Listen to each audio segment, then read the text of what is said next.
Hello and good morning. Welcome everybody to the 2021 SoCalGas RD&D Program Spring Workshop. My name is John Meissner from Momentum, a consultant to the RD&D team. I'll be facilitating the day and guiding you through the first part of today's workshop before handing off to members of the RD&D team. First, some meeting notes. Each topical session concludes with time for questions and comments. There will be a dedicated 30-minute session at the end of the day for questions and comments not addressed earlier. The recording will be made available after the workshop, and here's a link to the workshop registration in case you need it. If you would like to make a comment verbally, please raise your hand in the GoToMeeting controls. If called upon, we are limiting responses to 1 minute. Participants are encouraged to provide written comments after the workshop, and written comments should be submitted by Friday, April 30th to rddinfo@socalgas.com. For a quick tour of the GoToWebinar interface here, we will be using the question box for Q&A, as I mentioned. We ask people to submit questions through the questions feature, or you can raise your hand using the hand raise feature. You can see a little hand on the control panel right there. And if you are called on to ask a question after you've raised your hand, we will first grant you access to unmute yourself. Then you can manually unmute yourself and ask your question. We just ask that you please go back on mute after asking your question, and a reminder that questions and comments are limited to 1 minute.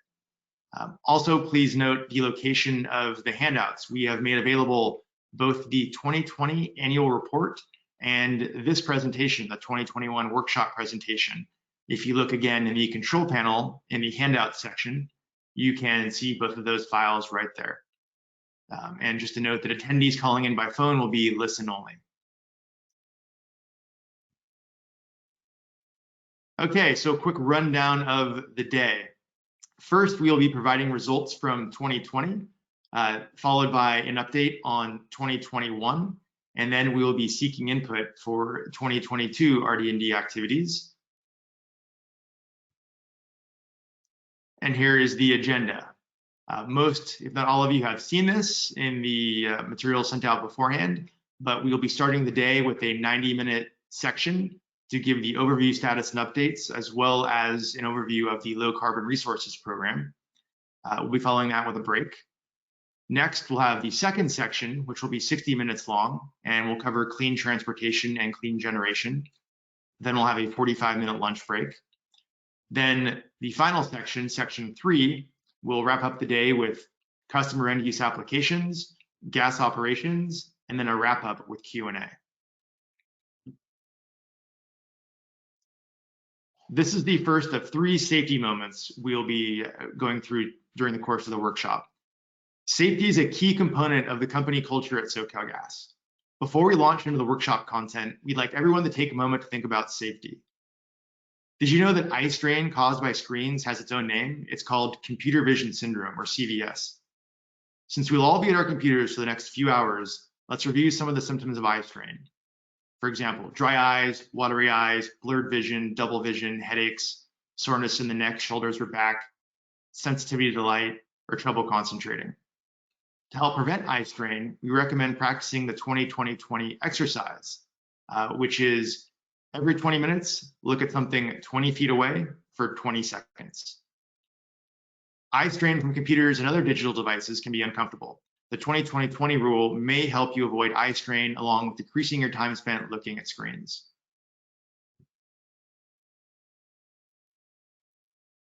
Now, some input and guidance from the CPUC resolution. These are some of the guidelines we received in the resolution for subsequent RD&D planning. Some of these will be addressed today in the workshop. For example, each program area lead will discuss the project area selection process and criteria in depth. You will hear about our community engagement activity in 2021, and here CBOs refers to community-based organizations. You will also hear about how future RD&D aligns with California's transportation and building decarbonization goals. And each program will also discuss alignment with California policy and goals. Finally, you will hear some examples of how SoCalGas intends to use the results of their RD&D projects. Okay, now for some background, an overview of the RD&D program. SoCalGas is a partner in the fight against climate change. The RD&D program supports this fight through cutting-edge innovation and technology development. SoCalGas and SoCalGas RD&D team also have a strong commitment to diversity. To support this commitment, SoCalGas RD&D staff conduct outreach efforts and activities to engage with disadvantaged and underrepresented groups throughout California, to notify researchers, entrepreneurs, and businesses about RD&D program funding opportunities, to share results from RD&D projects to inform and educate the general public, and to track and report progress in diversity outreach efforts in the annual report. And again, you can find the annual report in the handout section of the GoToMeeting control panel. Here is the vision, mission, and values of the SoCalGas RD&D team. The RD&D team's vision is advancing innovative technologies for safer, cleaner, and more reliable energy. The mission is to identify transformational energy solutions, build them, and share them with the world. And the values include science, synergy, and equity. Please see the workshop handout or the annual report for more details. The RD&D team's goals are to identify, test, and develop new products and technologies for the gas delivery system that reduce GHG emissions, maintain or improve safety and reliability, and increase the affordability of energy. The SoCalGas RD&D program is broken up into these 5 program areas. There is low carbon resources, gas operations, clean transportation, clean generation, and customer end use applications. Each program area lead will go into further detail about their subprograms and each of these areas in general. And that will be later in the workshop. On this slide, you can see the SoCalGas RD&D benefits for ratepayers and customers. These were validated through discussions with the stakeholder community. In each program area, we will identify and discuss how specific benefits apply to that program area. SoCalGas RD&D has significant resources and capabilities. For example, SoCalGas is the largest U.S. gas distribution utility with more than 21 million customers. The team has an expertise in energy, environmental policy, project management, engineering, chemistry, pipeline design, biofuels, and more, along with a large list of collaborators, several of which you will see examples of today. Now, this is a big differentiator. This broad expertise, combined with access to the needs of suppliers, system operators, and end users, provides the RD&D team with a unique and valuable perspective. As I just mentioned, here is a listing of some of SoCalGas RD&D team's collaborators. The list includes public agencies, national labs, universities, and research consortia. You'll be hearing about several of our collaborators throughout the workshop. And again, you can refer to the annual report and the workshop handout in the handout section. The SoCalGas RD&D program complements and supplements research being funded at government agencies, in industry, and the investment community. For example, the RD&D team is a commercialization partner for industry, focused on bringing technology from the lab to the market. The RD&D team also leverages diverse sources of funding. When funding opportunities arise, the team excels at building strong teams to pursue funding opportunities that leverage RD&D's resources. This also provides stronger applicants to funding agencies developing RFPs. Finally, the RD&D team takes an agile approach to project selection that allows them to move quickly and respond to funding opportunities or changes in the research landscape.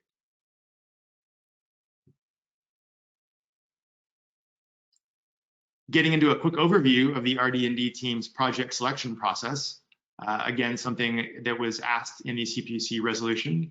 Each program area lead will be going into more detail, but this is a high-level overview. Project selection starts with strategic inputs, which are shown here on the left: California policies and regulations, stakeholder input, RD&D gaps analysis, and then funding opportunities and partners. Building from these inputs, the team develops the RD&D strategy. Then from there, the team discovers and ideates new project concepts before assessing and selecting the best. After that, the RD&D team provides additional support to selected projects to help them succeed, and then tracks their progress and communicates results. Project concept ideation has 8 major components shown here. Assess internal operations needs, assess customer needs, conducting literature surveys, conferences, and workshops, research consortia, external funding opportunities, proposals from researchers, technology roadmap development, and then public workshops and outreach. Building on that, the assessment and selection of projects includes the following 7 evaluation criteria: quality of lead investigator in the team, the technical feasibility, strategic fit, co-funding collaborators, commercialization potential, customer benefits, and equity considerations. Additionally, Public Utilities Code 740.1 states that projects must meet basic standards of quality, as well as support one or more of the following objectives: improving the environment, ensuring public and employee safety, increasing energy efficiency, developing renewable sources of energy, and improving operational efficiency. And now for a short video.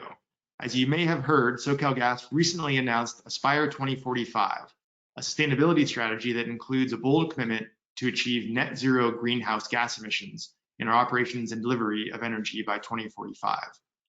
This short video explains Aspire 2045. Pay close attention about 1 minute in. You'll see a few exciting technologies that we will discuss today that can help California reach its decarbonization goals.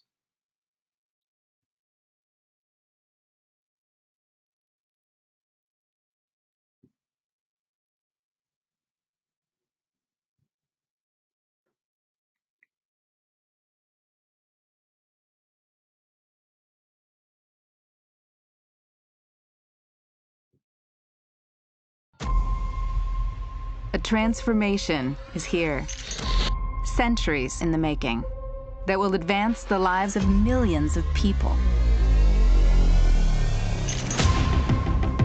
Welcome to the evolution of energy.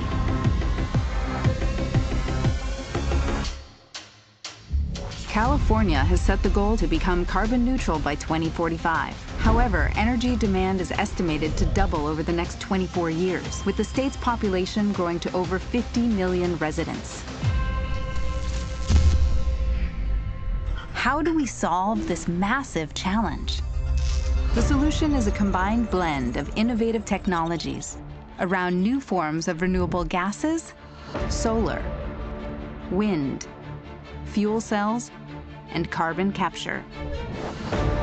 At SoCalGas, our mission is to be the cleanest, safest, and most innovative energy company in America. And we are committed to achieving net zero carbon emissions by 2045. The reality is, some of the technologies that will get us there haven't even been invented. But there are 4 innovative technologies that have us well on our way. Renewable gas, where waste streams are harnessed and reused to make power, becoming emissions negative. Power to gas, where excess renewable electricity is used to create renewable gas and hydrogen, which can be stored, transported, and utilized for decades. Hydrogen fuel cells, where people can reliably power their homes, businesses, and transportation with net zero emissions. And carbon capture, utilization, and sequestration, where carbon can be captured and utilized in new production processes for products of the future.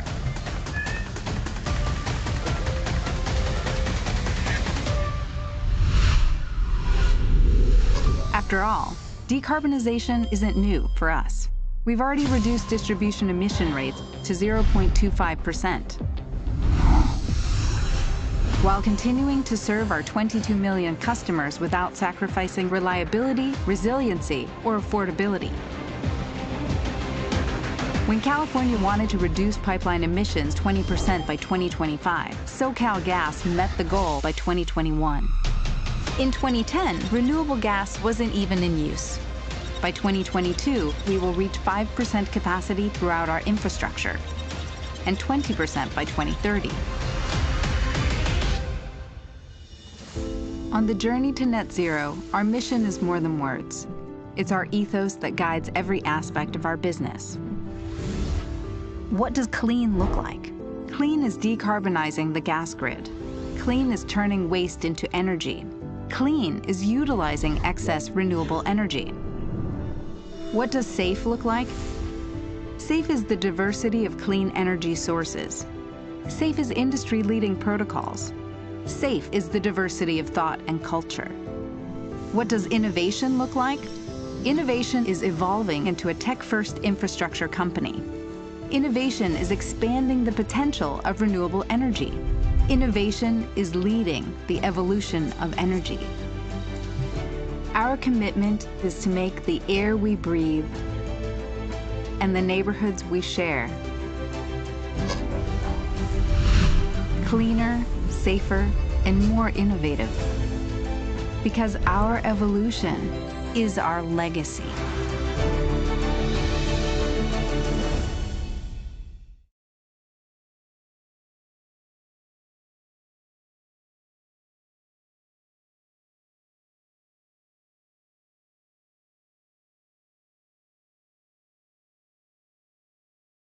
Okay, I hope everybody enjoyed that video. I know I sure did. Okay, moving ahead.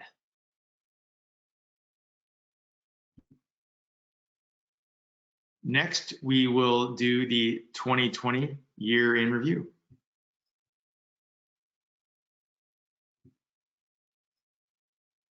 Let's look at some 2020 financial highlights first, starting with the 2020 actual spend by program area.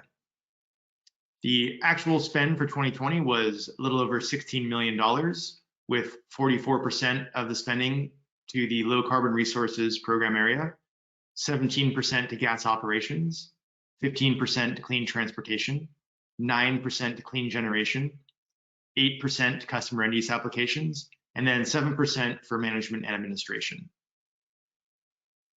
You can learn more about the details of the funding in the annual report. And now some more highlights. In 2020, there were 386 active projects, 104 projects initiated in 2020, and 106 total projects completed in 2020 as well. It's also important to note that the RD&D program leverages about 7 times as much outside funding as it spends on projects itself.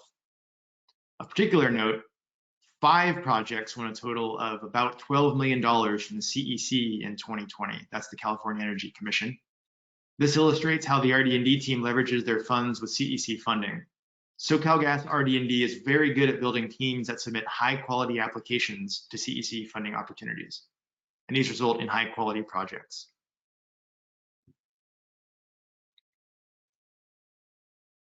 Highlights of 2020 equity activities. I will go over the bullets here on the left, but please refer to the 2020 annual report to get the details on this slide. In 2020, the RD&D program added equity considerations to project evaluation and created a plan with regional public affairs to connect with community-based organizations that is being implemented now. And some examples of publications, patents, and citations in 2020. Projects co-funded or otherwise supported by the RD&D program were featured in 55 articles, reports, and technology briefs, and associated with 4 patent applications. You can see the appendix of the annual report for more information, and I won't read this whole list here, but here are some technologies, SoCalGas supported technologies that were deployed in 2020. Stakeholder input suggested that the RD&D team should share research results more frequently. As an example of this, the RD&D program staff conducted 2 webinars to share information with industry stakeholders, the research community, and the general public about 2 recent successful projects. The first, utilization of carbon dioxide emissions to make renewable fuels and chemicals, done with Opus 12, was held on July 29th, 2020. This shared the results of a 12-month research effort to develop electrochemical conversion of CO2 renewable fuels and industrial chemicals. There were 50 attendees, and this included Lawrence Livermore National Lab, the American Gas Association, NASA, and the Pipeline Research Council International.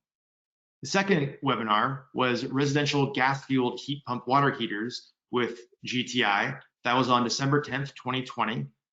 In this webinar, It presented results from field demonstrations of 4th generation gas-fueled heat pump water heaters that reduced GHGs by 49%. There were 42 attendees, including Pacific Northwest National Lab, Renai, and San Diego Gas and Electric. COVID-19 had an impact on several RD&D sponsored projects and collaborations. Funding for delayed projects was retained and shifted to 2021. You'll hear more about that shortly. And the RD&D team worked with project managers and collaborators to adjust schedules for COVID-19 impacted projects. For more detailed information, as I've mentioned it earlier, please see the RD&D program's 2020 annual report. This is a screenshot of the cover of this year's annual report. And again, you can find it in the handout section of the GoTo webinar control panel. Safety moment number 2. As you know, safety is a priority at SoCalGas, and April is National Safe Digging Month. With spring springing and the weather warming up, many of our customers are looking forward to getting out in the garden or doing some yard work. Before you do, please remember to call 811 before you dig. And now for a brief video about 811.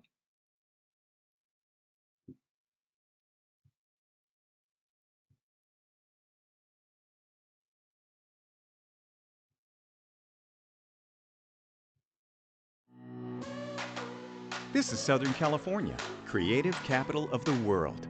Look at your spectacular outdoor projects, from crafty landscaping to true do-it-yourself masterpieces. What do they have in common? They all started by contacting 811. SoCalGas reminds you, contact 811 2 business days before you dig so you can have your natural gas lines marked. Because every masterpiece should start with safety.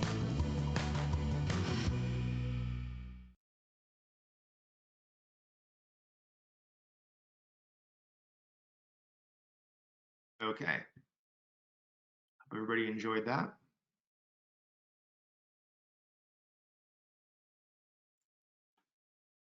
And now back to the presentation.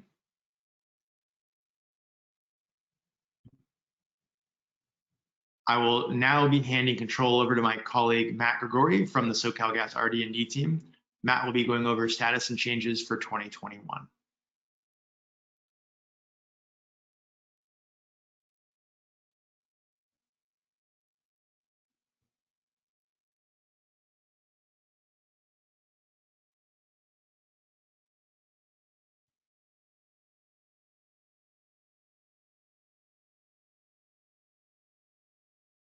Thank you, John, and good morning to everyone.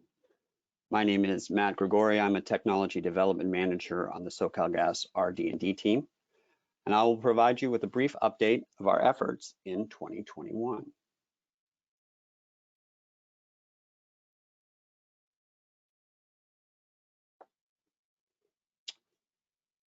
The 2021 RD&D program budget is $18.1 million.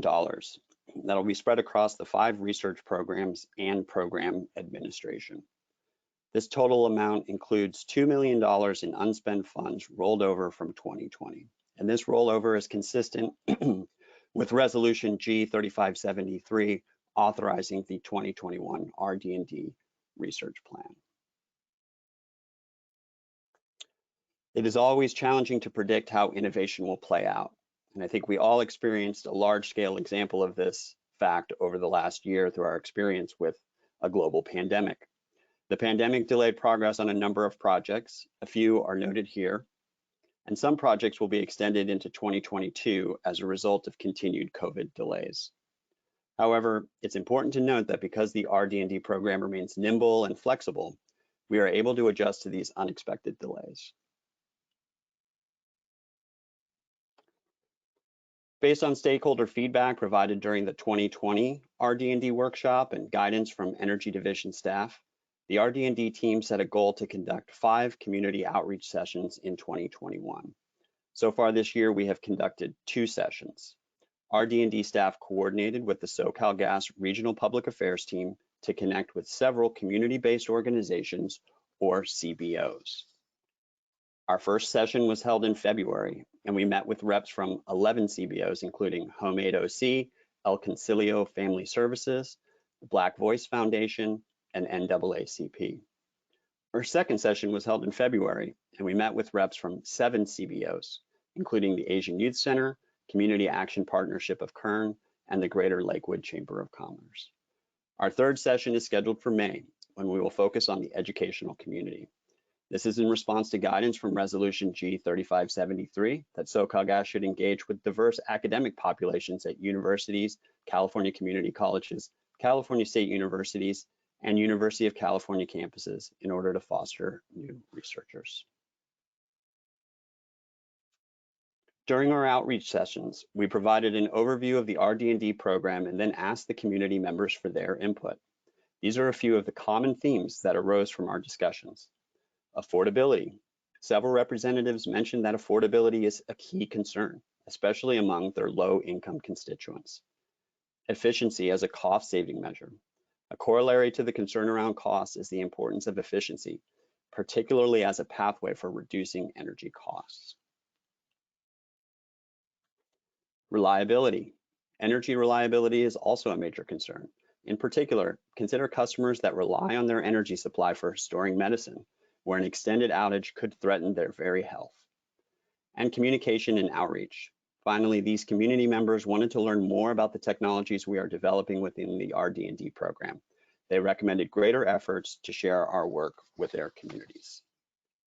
RD&D staff will use this feedback to help develop our 2022 research plan, and we plan to report out the results of our community engagement sessions in the 2021 annual report. I want to take this time to thank all of the community members who took the time to speak with the RD&D team and provide their insights. And I'd also like to thank the SoCalGas Regional Public Affairs team, who have been working really hard to help us engage with the community. And I'll pass this back to John. Great, thank you, Matt. I will wrestle back control here.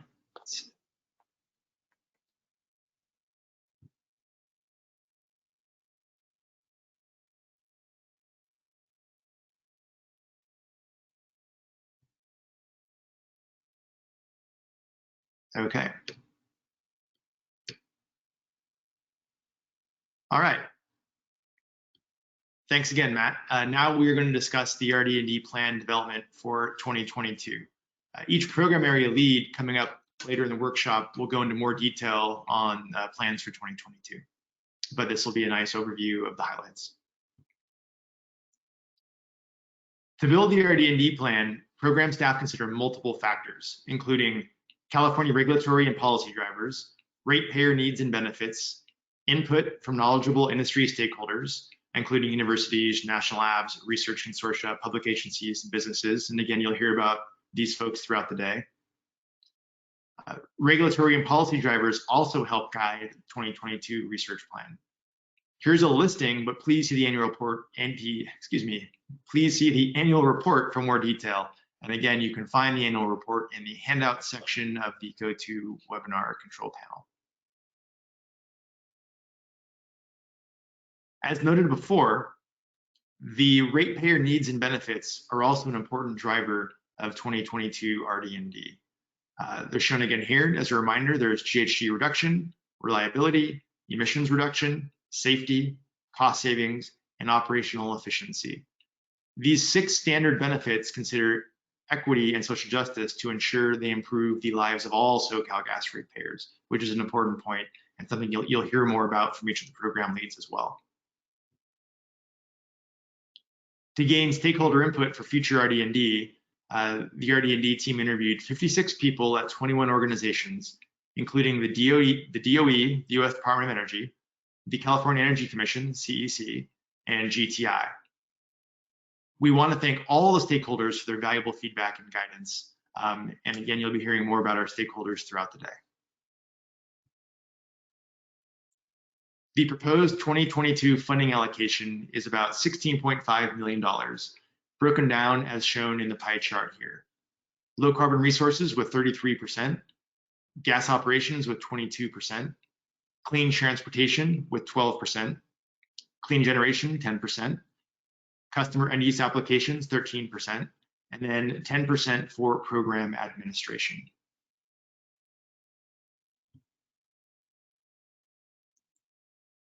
Up next, we will do our first Q&A and comment session of the day. So before we open it up for questions on what's been presented so far, I would like to go over a few specific areas that we would like feedback. First, considering the annual report, this workshop, research webinars, and equity engagement activities discussed, are there other ways we could share results from RD&D projects with the community? Second, when thinking about the 2022 RD&D plan, are there other stakeholders we should approach for feedback, folks that are missing? What other high-level topics for 2022 would you like to hear about in the RD&D plan document? And finally, are there upcoming funding opportunities or partnership opportunities we should be aware of? With that, I will open it up for questions, the first Q&A here. So again, please enter your questions in the question box in the control panel of the GoToWebinar app, or you can also raise your hand. And raise your hand by clicking the hand icon on the control panel, and then we can see in the attendee list that you've raised your hand. We'll go through some of the questions that are being asked first, followed by calling on folks who raise their hands. And again, if you raise your hand, I will let you know that you can now unmute yourself, and then you unmute yourself, then ask your question. And again, please keep questions that are provided out loud to 1 minute for the sake of time for the workshop. Thank you very much, and we will start looking at the questions.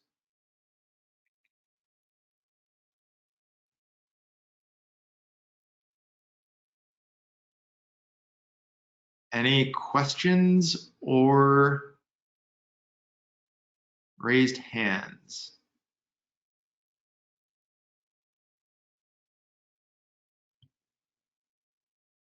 Okay, first question. Thank you very much. NEEA would like to collaborate further. How do we take the first steps? Matt or SoCalGas RD&D team, would you like to respond to that question? Sure, thanks for the question. We are doing some work with NEEA on residential gas heat pumps and gas heat pump technology.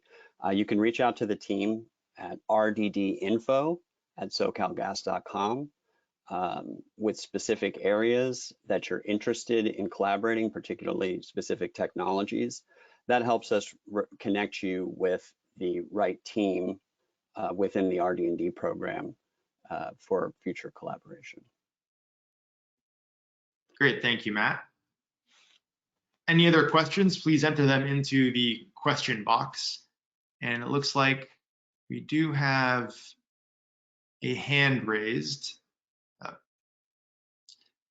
Let's see, we'll go to Glenn Bailey.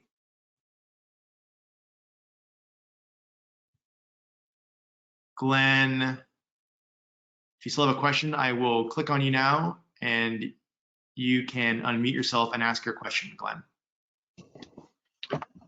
Thank you. I just finished putting it into chat, but it is for your community engagement sessions focused on educational institutions. Do you already have a list of contacts with the various colleges and universities? And in my chat question, I specifically identified Cal State Northridge. Thank you. Thank you for the question. Matt? Thanks, Glenn. We haven't identified the stakeholders, so we will definitely consider Cal State Northridge. Thanks for the comment.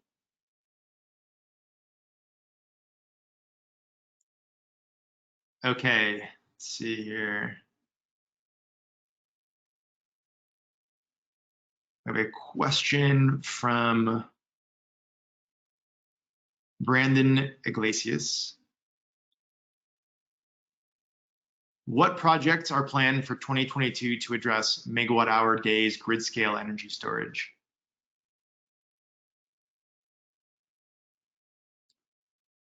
Let's see if Matt, Paul. Yeah. Paul, do you want to comment on that? Yeah. So we're currently doing studies with UC Irvine to identify the potential for hydrogen in the pipeline. as long-term duration storage solution. But that's probably the extent of it. We'll definitely get back to you after discussing more internally.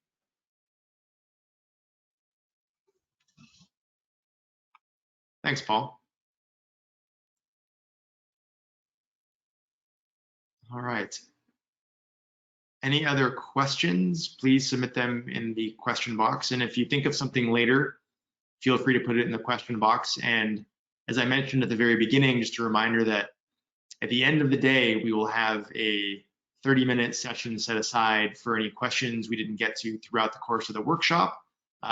So feel free to wait until then to ask your question, or send them in now and we will get to them at the end of the day.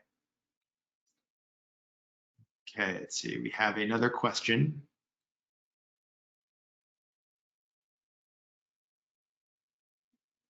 From Judith Ickley. Your video implied 5% biogas. That is potential only, correct?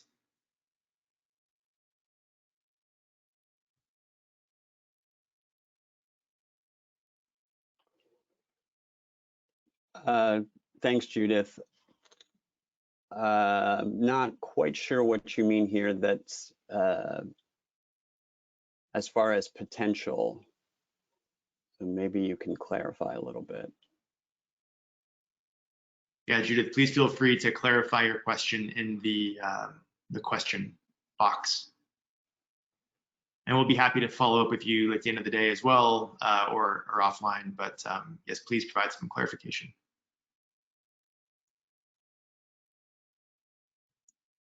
Okay. Question from Wade Bitteraff from Plug and Play Energy and Sustainability. Is SoCalGas open to working with international startups? If yes, what are the requirements? Thanks, Wade. We are definitely open to working with international startups, particularly if we can bring new technologies to the California market. You know, most of the requirements are probably administrative, so making sure that you know, that the tax ID numbers are set up, you know, the sort of general contracting requirements that we would have to work with an international company. And if you have a particular company that you're interested in working with, or that you want to present to us, please definitely share it with us through rddinfo@socalgas.com.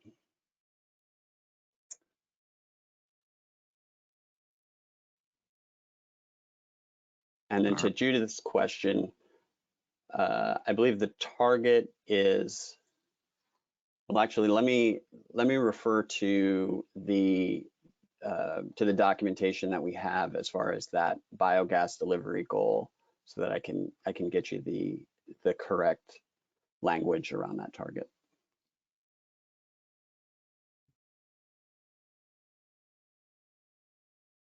Okay. And Matt, those were, you saw all of Judith's follow-up questions, correct? Yes, thank you. Okay, great. Thank you, Judith.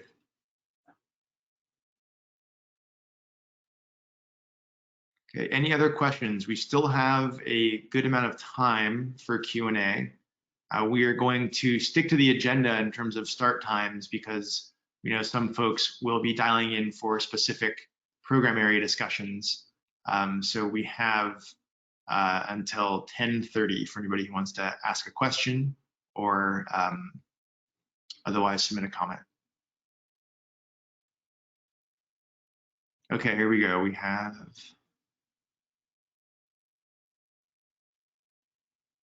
a question from Norman Peterson. How did you determine the 20% maximum for hydrogen in pipelines? I understand that UC Riverside has a grant to study that issue, and SoCalGas has proposed a demonstration project on the issue.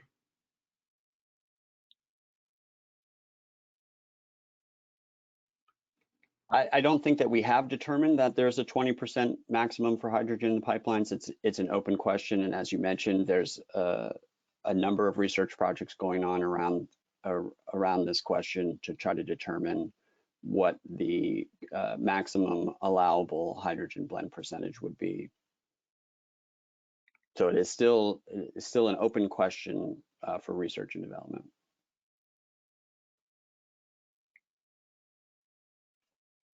Great, thanks, Matt. Thanks, Norman.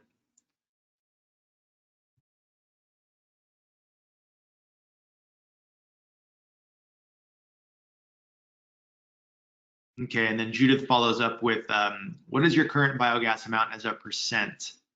Matt, I think that's in line with the last question, something that you want to pull together an answer for. Yeah, I'll have to check. You know, that's more of an operational question, so I will try to connect with the correct people in operations to find out and get you an answer. Thanks for the question. Yeah. Thank you for the question, Judith. Sean, this is Karen, and just so we can maybe clarify a little bit more, the Aspire video states that we have the commitment to deliver 5% renewable gas by 2022 and 20% renewable natural gas by 2030. And then, as Matt stated, to the actual what we're currently receiving, that would be something that we would have to gather that information and to respond.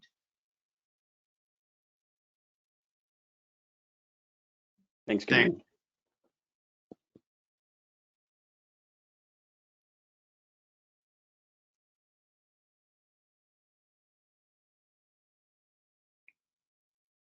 Okay. Thank you for the questions that keep on coming in. A question from Jamie Ormond. What type of feedback are you hearing at your community engagement meetings? Great question. Thank you, Jamie. Yeah, thanks, Jamie. You know, as I mentioned in a few of the slides, some of the key concerns are around, the key concern is really around affordability of energy, and then reliability, particularly thinking about, medical baseline patients or patients that are particularly at risk during long power outages. So reliability is important.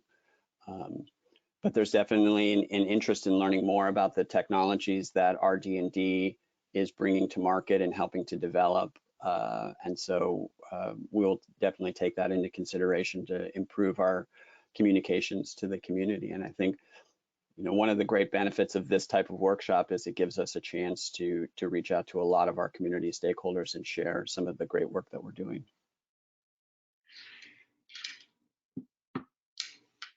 Thanks, Matt. And thanks again for the question, Jamie. All right, we still have about 15 minutes left before we move on to the next session. Please feel free to put your questions in the question box or raise your hand in the attendee list.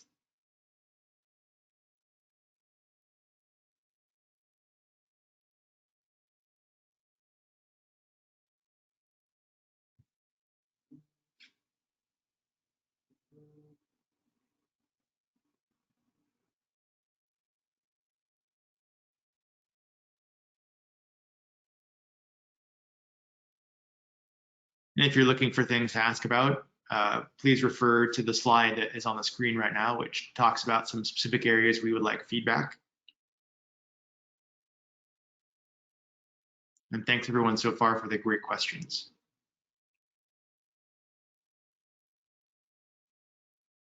Yeah, John, if I can jump in, this is Matt. But question number one, as I mentioned, we have this workshop to share information with the community. We produce the annual report every year. We've done a few research webinars, but I'd be very curious if, for the stakeholders that are on today, any recommendations for additional ways that we can share information and research results with the community. Yeah, great point.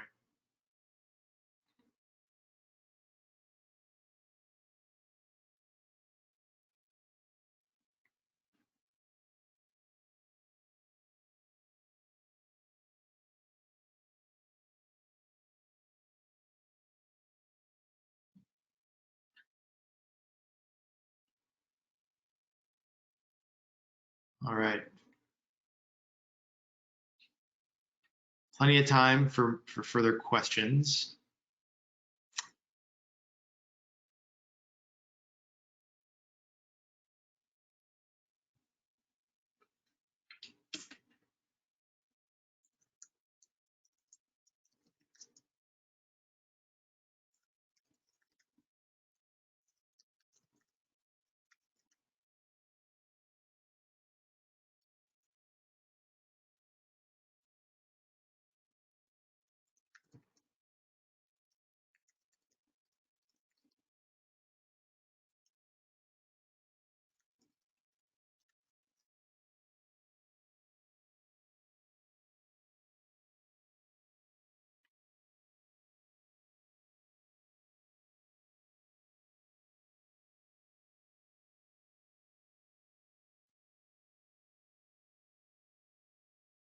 Okay, we got a few more questions in. Thank you.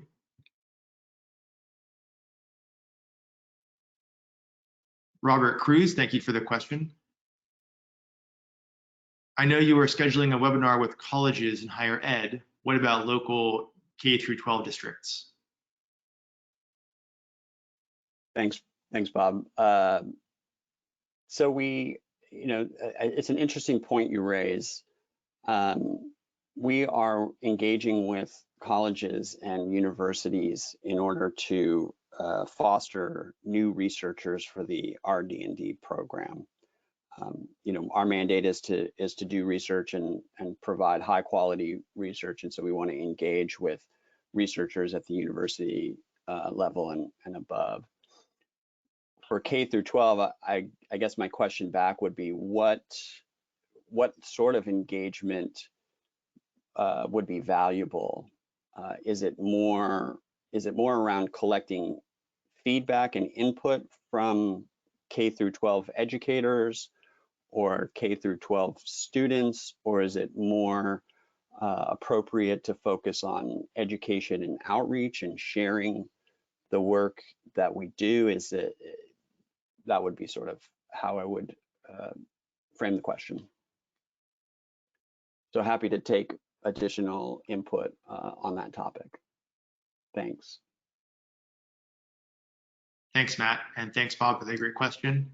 We have a follow-up from Jamie Ormond. What's the reception like when you discuss hydrogen at community meetings? Is there a variety of knowledge? What do you focus on? Thanks, Jamie. So the sessions we've held have been primarily focused on listening to understand the concerns of the community. So we talk a little bit about hydrogen as part of the RD&D program, but we don't, these certainly aren't hydrogen educational outreach events. But we do mention it. I think there's a lot of interest so far from the stakeholders. They're excited about it as another sort of clean energy option. And affordability is definitely the highest level concern we've received, but they are cognizant of concerns around climate change and local air quality. I think there's some knowledge that hydrogen is out there, and it is an alternative for decarbonizing transportation and building energy. So I hope that answers your question. Thanks. Great. Thanks, Matt. Okay, a question about low-income areas from Caitlin Ong. What are we doing, or are we doing anything to help the low-income areas that may choose cheaper carbon-emitting energy options versus more expensive clean energy options? Do we have low-income customers in mind in our RD&D programs?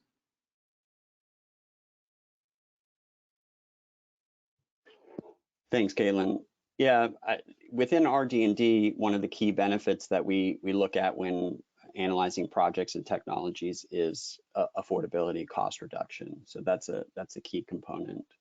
And with the feedback we're receiving from the community-based organizations, that's really becoming clear that how important that affordability factor is. And within affordability, it's important to note there are sort of two components that have been identified by the CBOs. There's first cost, or capital expense or equipment costs, or what's the upfront cost for cleaner technologies, and then there's the ongoing or operational cost. What's the energy cost for operating that piece of equipment over time? So a couple different parameters to look at there. And Matt, I believe throughout the day we'll be providing a few examples of how projects impact low-income communities. Okay. So a question about a funding opportunity from Kieran Mitchell. Thank you for the question, Kieran. Are you aware of the DOE BETO funding opportunity for RNG? $61.5 million for the full program.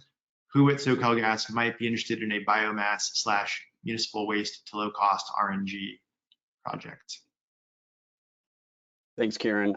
So we will be talking about the Low Carbon Resources Program momentarily, and I think you'll get a lot more insight into the research areas that team's focused on. But if we weren't aware of this funding opportunity, we are now, and we'll definitely be looking at it. Thanks. Yeah, great. Thanks for the heads up, Kieran. Question from Glenn Bailey. What are the target audiences of your 4th and 5th outreach sessions? We haven't identified the target audiences yet, so definitely open to input into who we should think about reaching out to, whether it's a geographic area or a particular underserved community or a sector of commerce. We're open to that feedback, so please share your thoughts. Okay, thanks again for the question, Glenn. Jack Chang asks a multi-part question. How early does stakeholder comment get incorporated into the R&D planning process? Are stakeholders involved in setting high-level R&D priorities? Excuse me, and then are stakeholders engaged in translating these priorities into specific projects and where, I think he means locations, the R&D is located? Yeah. Thanks, Jack. Thanks, Jack. So as John mentioned, we've already engaged a number of stakeholders, including stakeholders at the Department of Energy, Gas Technology Institute, and the California Energy Commission for creating the 2022 research plan. We're looking forward to engaging stakeholders today and after the workshop with their comments to inform the 2022 research plan. And then as far as engaging stakeholders into translating those priorities into specific projects and locations, we're definitely open to your thoughts about how best to do that or ways in which stakeholders should be involved in that process. Thanks. Okay. And thank you everybody for all the great questions that have been coming in rapidly here the past few minutes. Appreciate that. Just as a reminder, we have about 5 minutes left of questions, maybe about 4 minutes left. And then if we don't get to your question now, we will get to it at the end of the day in the dedicated Q&A session. So a question from Paul Sanstead. It says, sorry for joining late. Paul may have missed the very beginning part of the presentation when we talked about RD&D priorities, but he asks if RD&D priorities were already discussed. Can you help me to understand the rationale behind the termination of near zero emissions technology projects, especially when they offer the fastest path to reducing heavy duty vehicle emissions today?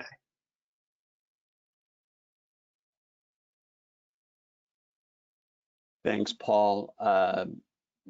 So that decision was the result of the Commission resolution authorizing the 2021 RD&D research plan.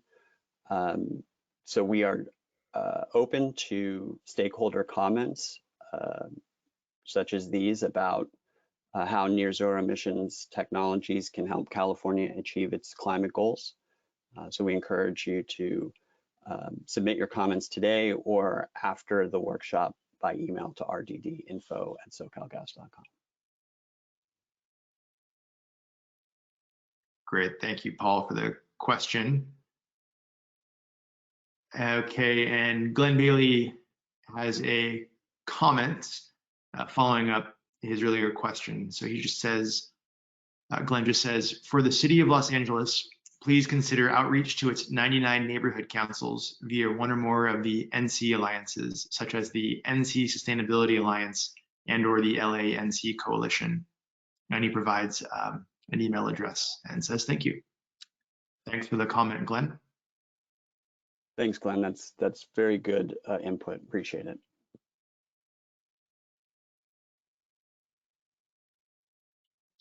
Okay, thank you again for all the great questions, everybody. And from Judith, what about schools near gas and oil infrastructure? They are probably interested in learning about transition from fossil fuels. The minimum setback rule failure has raised interest in fossil fuel impacts on communities.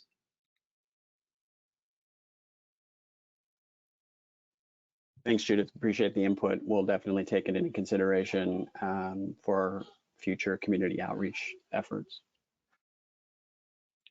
Yeah, thanks for the great question, great point, Judith. And again, and from Robert Cruz, comment here, and we've heard this a couple times, just please keep K through 12 in mind as future audiences to inform and educate them on innovative efforts. Thank you.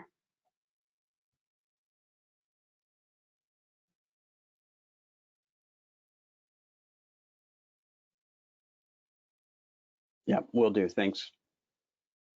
Yep. And then Matt, you see this last comment here. We have a comment from Jeff Reed. It's the comment on the question and outreach to K-12. SoCalGas conducts substantial outreach to K through 12 to encourage engagement in STEM education, but much is coordinated through community affairs and involves staff throughout the organization, not just RD&D. Thanks, Jeff. Yeah, you know, SoCalGas is a large organization, and we work closely with the community through a number of business units, and RD&D is just one group within the larger SoCalGas family. But we are working to coordinate more with other groups, including community affairs, regional public affairs, so that we can engage the community more broadly. Thanks for the comment.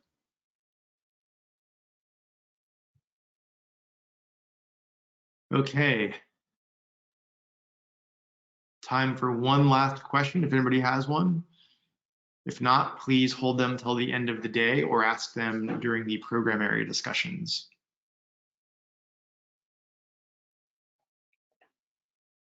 All right, let's move on. And before we start the next session, we are going to take a quick stretch break. For all of us who've been sitting here staring at our screens attentively for the past hour. And thanks again, everybody, for your attention and your great questions. Okay, great time for a quick stretch break. We put together some stretches that you can do right from your chair. So please read along with me, and I will read the slide to you, and we encourage everyone to take this stretch break. For your upper body and arm stretch, clasp your hands together above your head with your palms facing outward. Push your arms up, stretching upward. Now hold the pose for 10 seconds.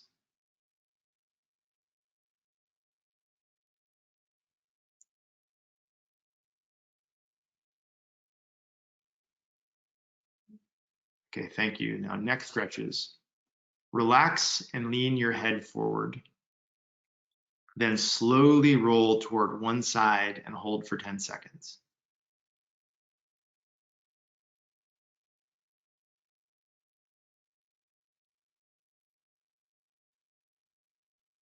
Then repeat on the other side. Slowly roll toward the other side for 10 seconds.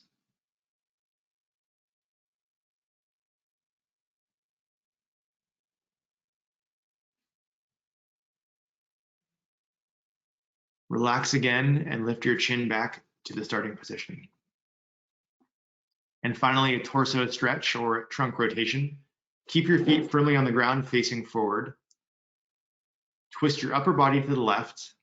place your left arm on the back of your chair if you have a chair, otherwise just leave it in the air, and place your right hand on your left knee and stretch.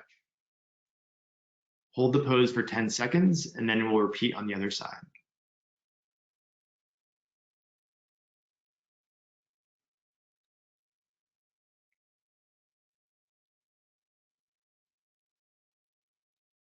Okay, now twist your upper body to the right. Place your right arm on the back of your chair, if applicable, and place your left hand on your right knee and stretch for 10 seconds.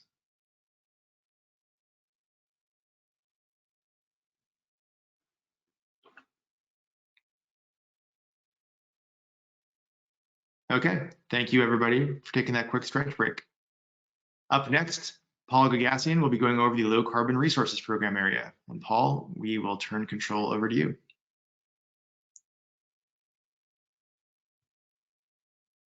Thank you, John. Just 1 second. Let me share my screen is being shared. You see the presentation? Yes, I can. Okay, excellent. So let me,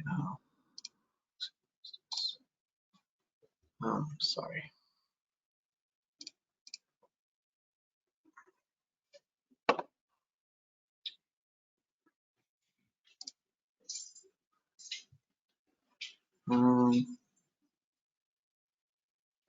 Okay. I don't know if it's in full screen or not, but I'm just gonna proceed with this. You're not in full screen. You want to try it again? Yeah, the problem is that I have notes on my other screen, and then it's got it. Okay. You can try hiding the ribbon, just clicking on the ribbon to reduce the size of it. That helps. Okay, let me see 1 second. So, sorry.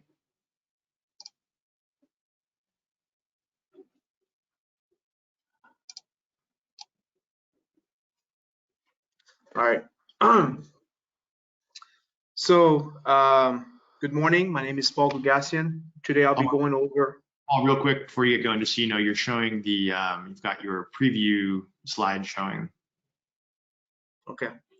Paul, if you go into presentation mode and then go into the drop down from show screen, you should be able to switch to the different screen that's just showing the presentation. So Okay. take your PowerPoint into presentation mode. Okay.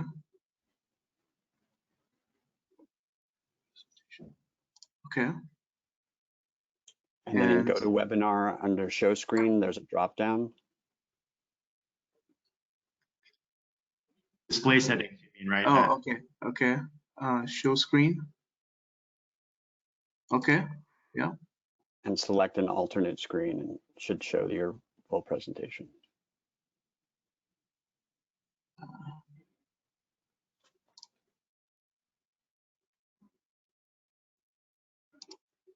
Did it work? No. John, how about you present and then I can just talk through the slides? Would that be an option? Yeah, and real quick, you can try to, if you go back to presentation mode real quick, where you just were. Okay, 1 second. Yeah. And go up to display settings on the upper left there. Okay. And show swap presenter view and slideshow.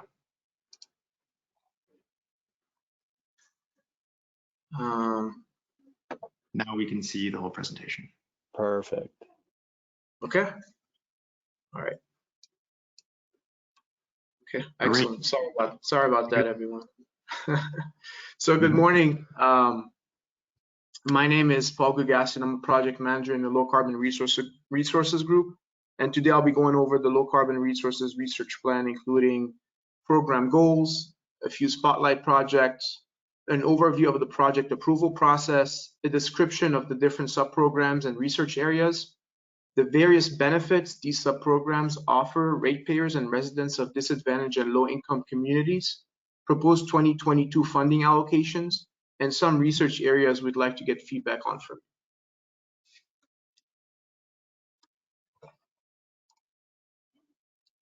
you. Okay. At a high level, the Low Carbon Resources RD&D program develops and demonstrates technical solutions that can expand the production and use of renewable natural gas and hydrogen while offsetting and removing GHG from the atmosphere. Expanding on that a bit, our two primary goals are to increase the availability of renewable gas and help decarbonize the pipeline by exploring and advancing various renewable gas production technologies, considering different feedstocks and pathways, and also offsetting emissions from conventional gas use by capturing and removing atmospheric GHG emissions through carbon capture, utilization, and sequestration, otherwise known as CCUS technologies. Next, we'll go over a few spotlight projects we're currently working on to highlight the breadth of research we're engaged in. The first project involves the development and demonstration of an advanced methane reforming SMR reactor from biomethane feedstock developed by STARS Corporation in collaboration with Pacific Northwest National Lab. Unlike conventional SMR reactors, this novel microchannel reactor system will be completely combustion-free with a compact footprint and the ability to be 3D printed for cost-effective mass production. This technology will be demonstrated later this year at an existing hydrogen refueling station in Southern California. Another project we're very excited about is the H2 PureComp demonstration project based on HIET's electrochemical hydrogen purification and compression, or EHPC technology, which utilizes a series of hydrogen selective electrochemical membranes to simultaneously separate hydrogen from natural gas and compress it at the point of use with no moving parts, which is quite impressive. Adoption of this technology would allow transport of hydrogen through the gas pipeline, then extraction and purification at the point of use, such as hydrogen refueling stations. Later this month and next month, we are planning to demonstrate this technology at the Engineering Analysis Center in Pico Rivera. We're also involved in the direct air capture, or DAC, demonstration project, which is planned to be installed in Palm Springs, California in 2022 and 2023. This project is in collaboration with Electrocore, Svante, Climeworks, Windtech, and the DOE. Direct air capture has tremendous potential as a major carbon capture technology to extract CO2 from ambient air for subsequent utilization and sequestration. So we're very excited to be supporting research into technical improvements that can drive down the cost of this technology below the $140 per ton of CO2 capture threshold needed to promote adoption. We're also working with Opus 12 to scale up their state-of-the-art dishwasher-size CO2 electrolyzer system and create a path to commercialization for the larger 1,600 centimeter square system at a technical target of 800 kilograms of CO2 captured and converted per megawatt of energy input. Research into carbon utilization is critical to pave the way for a future circular carbon economy where carbon molecules are recycled and reused to the maximum extent possible. Some of the products envisioned to be produced using Opus 12's platform are plastics and bioproducts. Now we've provided a broad overview on what type of research we're engaged in. Let's take a step back and look at the strategic thinking and specific project criteria that we consider in developing the selection process guide to ensure a fair and comprehensive evaluation of various projects and concepts. So starting with the ideation step, information is compiled from a variety of sources, such as California policy and regulations, corporate vision, portfolio strategy, external funding opportunities, among others, to identify and develop a research concept. This first step also considers input from and feedback from a variety of players and contributors, such as national labs, universities, governmental agencies, startup, and the SoCalGas RD&D team deep expertise as subject matter experts. Once the project concept is identified, it moves on to the next phase, where it is presented to an internal review committee that weighs the value of the concept against several more granular evaluation criteria, such as strategic fit, technical feasibility, equity, and commercialization potential, among others, to decide if the project merits funding. If rejected, the project concept is sent back to address deficiencies before it is reevaluated. But if approved, it moves on to a scope refinement phase where the project goals, tasks, milestones, schedule, and other quantitative performance metrics are clearly described so they can be measured and tracked throughout the project duration. Finally, in the next and final step, the contracting, accounting, and management plan for the proposed project is developed, and after final management approval, the project is kicked off. Now let's go over the different LCR subprograms. For 2021, the LCR subprograms, which comprise our portfolio, are renewable gas production, low carbon hydrogen production, and low GHG chemical processes. However, through our regular interactions with various stakeholders and for better alignment with California's decarbonization policies, we're proposing to restructure the LCR subprograms from 3 in 2021 to 2 starting in 2022. And transfer key research areas that were under low carbon hydrogen production, namely steam methane reforming of biomethane and methane pyrolysis, to the renewable gas production and CCUS subprograms, respectively.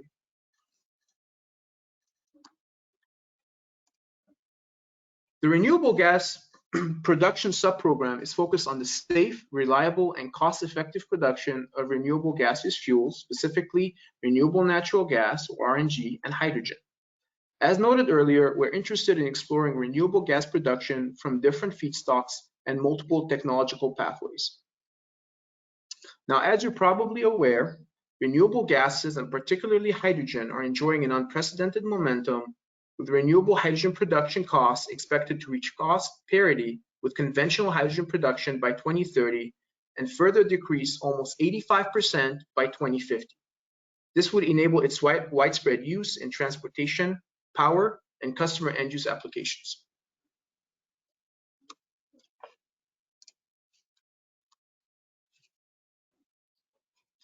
Also, biogas, the precursor to RNG, has tremendous potential as a clean and renewable energy source. Just like conventional gas, biogas can be used as a standalone fuel or converted to hydrogen. And as you can see, some quotes from the EPA and the DOE. The EPA encourages the recovery of as much biogas as possible, while the DOE wants to use biogas as feedstock to produce renewable hydrogen and reduce hydrogen production cost. The global biogas consumption is expected to see an 8-fold increase over the next 20 years, and global consumption of RNG is expected to exponentially increase to more than 200 million tons of oil equivalent globally by 2040.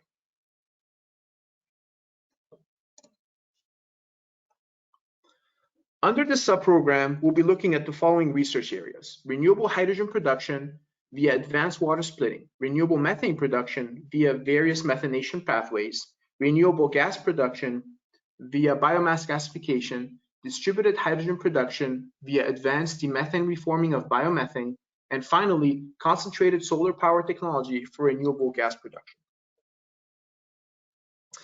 Some key technical targets include the estimated skyrocketing demand for hydrogen to 63 million metric ton per year by 2050, and the $2 per kilogram cost target for renewable hydrogen production that's needed for mass market adoption.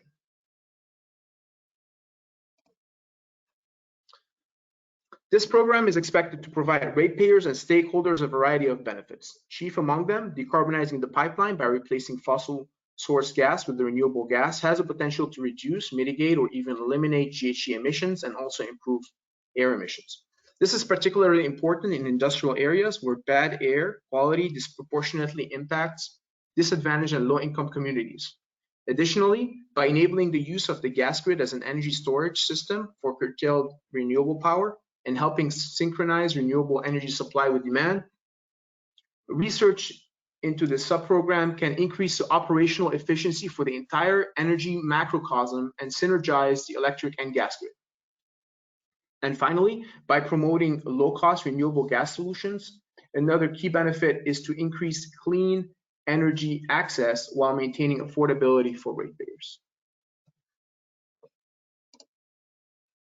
Another important parameter that drives the subprogram relates to its alignment with California equity and decarbonization goals through its direct relevance and applicability to several key policies, such as AB 3232, SB 1383, and LCFS, among others. This subprogram is also aligned with the CPUC's Environmental and Social Justice Plan, particularly goal number 2, in that it also improves equity by reducing emissions and improving air quality in areas neighboring industrial facilities, most of which fall within lower disadvantaged communities. Now that we've explored the renewable gas production subprogram, let's talk about our second subprogram, which is CCUS. So recently, CCUS has emerged as a vital tool in the fight against climate change. This subprogram complements the objectives of the renewable gas production subprogram by providing pathways to offset emissions that cannot be easily avoided and reversing the effects of climate change through negative emissions technologies such as direct air capture. In fact, under some projections as shown on this graph, the world needs carbon capture technology in addition to aggressive decarbonization efforts to prevent the Earth warming by more than 2 degrees Celsius over the next few decades. Methane pyrolysis has been gaining a lot of attention lately because it has the potential to cost-effectively produce emissions-free hydrogen and simultaneously convert carbon into useful products. Just recently, C0, a company that our program supported in its early stage research, was able to raise $11.5 million for its pilot plant. Also, according to the Getting to Neutral report from the Lawrence Livermore National Lab, California will need to remove around 125 million tons per year of CO2 from the atmosphere to reach carbon neutrality by 2045. And finally, the Department of Energy is investing significantly in carbon capture technologies, and we're currently collaborating with 3 different companies that were awarded DOE funding for carbon capture research and providing cost share. So under this subprogram, we'll be looking at the following research areas: carbon capture and utilization, such as direct air capture, coupled with conversion technology of CO2 into useful products such as plastics, cement, and biofuels. Carbon capture and sequestration technologies, where the carbon is captured from the atmosphere and permanently sequestered in depleted oil fields and saline aquifers. Finally, emissions-free hydrogen production from methane pyrolysis, where hydrogen and high-value carbon products can be produced simultaneously from natural gas. Additionally, some key technical targets for post-combustion capture and direct air capture are $30 per ton by 2035 and $100 per ton by 2030.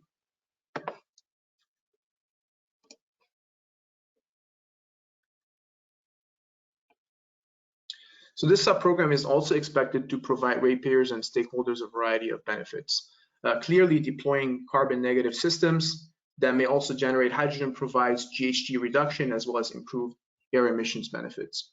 Also, by reducing dependence on intermittent energy sources and leveraging synergies between renewable energy, carbon capture, and RNG production from captured CO2 through various methanation processes, this technology has the potential to increase system reliability.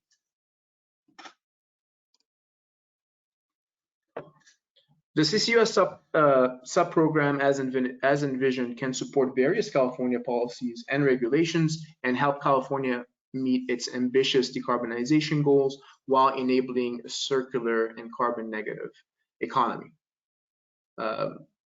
Specifically, the deployment of CCUS technologies near industrial facilities, most of which fall in low-income and disadvantaged communities, has important equity implications, since the removal of CO2 from the atmosphere can greatly improve air quality locally.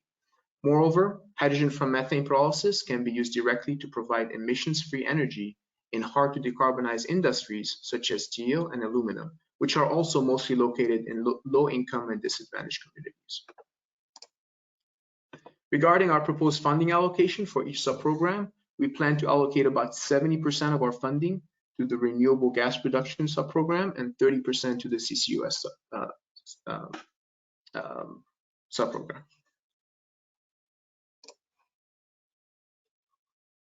Finally, your feedback is very important to us, and we are particularly interested in getting feedback on the following questions. Do you agree with the reclassification of research areas that were previously under low carbon hydrogen as we restructured our proposed sub-program from 3 in 2021 to 2 in 2022? Besides costs, what are the technical obstacles to the deployment of DAC technology at scale? How big of an impact can hydrogen extraction technology have on kickstarting the hydrogen economy and disrupting the centralized hydrogen production model? Fortis BC announced last year plans to purchase 1 million gigajoules of RNG made from wood waste annually. We here in California, we have tremendous biomass resources. How can we best leverage that feedstock to produce renewable gas? And what are some of the technology gaps that need to be addressed? What are your thoughts regarding the future of direct water splitting technology compared to conventional water electrolysis? And finally, methane pyrolysis is a very exciting pathway to simultaneously produce hydrogen and capture and utilize carbon. How can we accelerate R&D and innovation in this research area? This concludes my presentation. I'll now turn it back over to John for Q&As. Thank you very much. Thank you, Paul. And just a note, everybody, we are not at a break yet. We will open it up to Q&A now. Sorry. That's okay. One slide further. That is all right. We have until 11 a.m. and then we will start our break. So as always, please feel free to add your questions to the question box in the control panel, or raise your hand using the control panel as well, and we will answer your questions.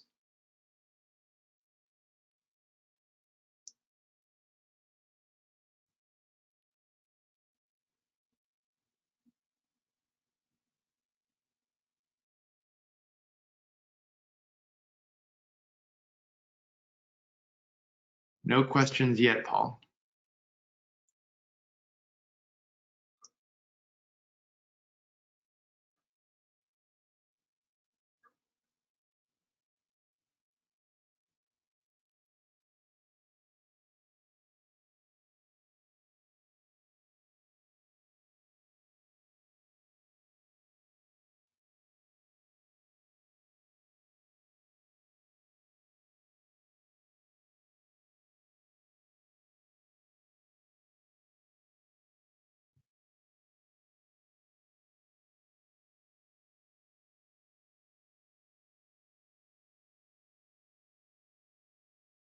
Okay, we have our first question from Noe Contreras.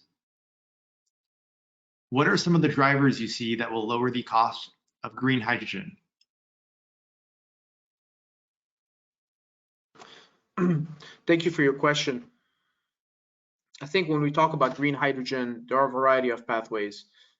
If we're talking specifically about electrolysis, I think access to cheap wholesale power and sort of establishing a framework where there's synergy between hydrogen producers and electric grid operators and transmission and distribution utilities, I think would tremendously help coordinate, on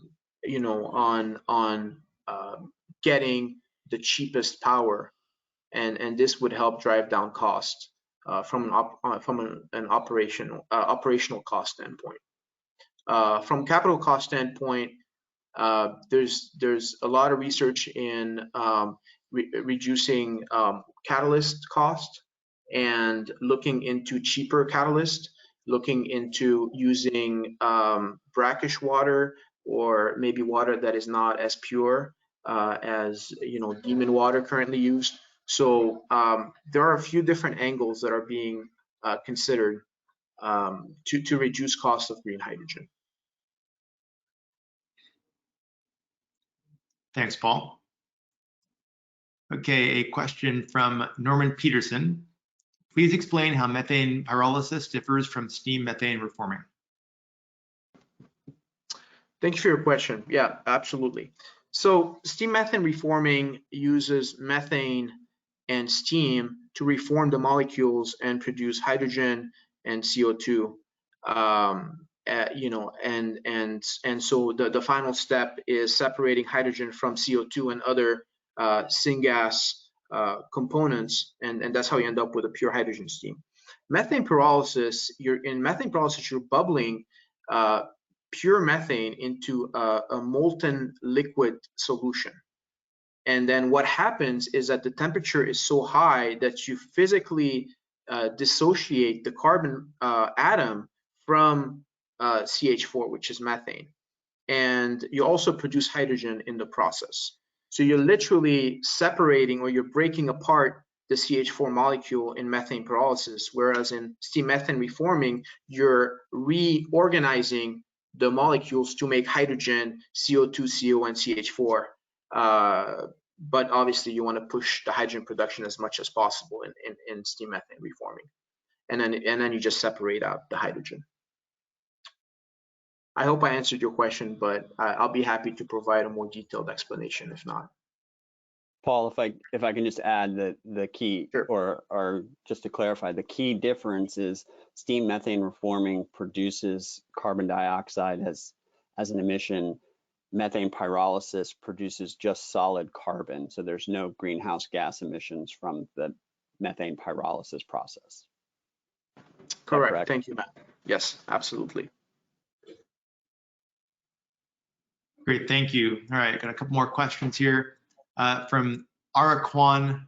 Ara, you say from Daphne to Zirko and nothing. So if you have a question from Daphne to Zirko, please feel free to put that into the question box as well. But you also asked another question. How and when does SoCalGas educate the gas customer on the benefits and challenges of carbon capture? Seems like public interest is there, but timing may be too soon until results are validated. Curious on the balance. Thank you for the question. Yeah, thank you for your question. You know, in terms of outreach on carbon capture, yes, I agree that we need to do further validation internally on the technology itself. But in terms of you know, sharing those results with the community, I'm not sure, you know, besides the obvious, which says, you know, we're trying to literally take carbon out of the atmosphere. You know, the research right now is very technical, and we're trying to really bring down capital costs and just make the entire operation more efficient and bring down the dollar figure for capture to around $100 per ton.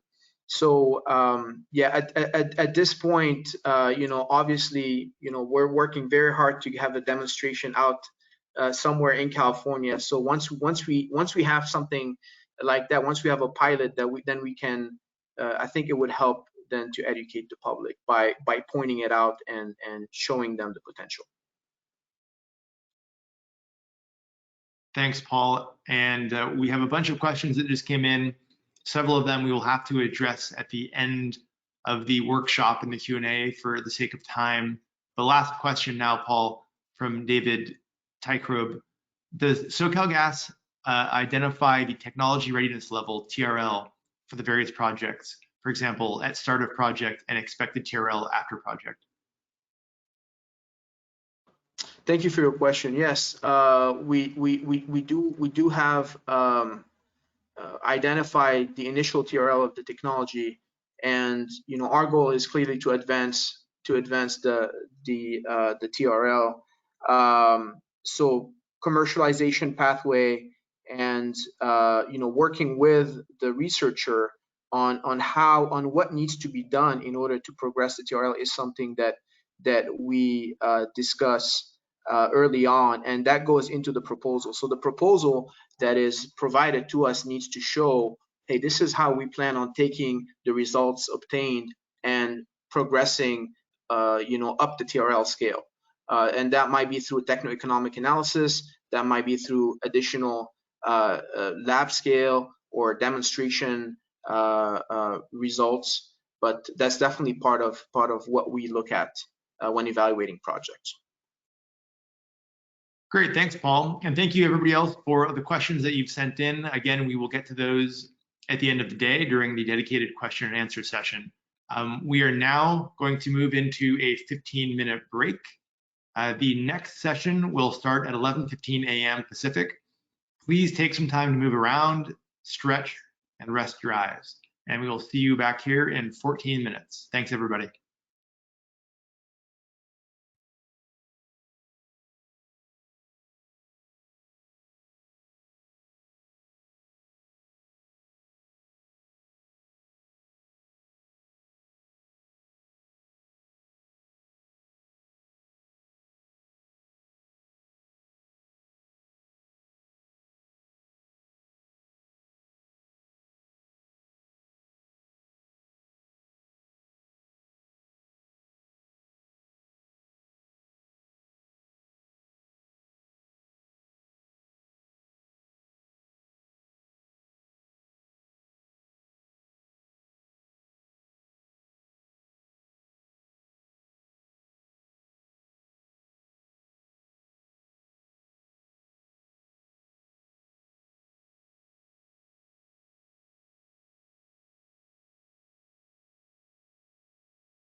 Okay, welcome back, everybody.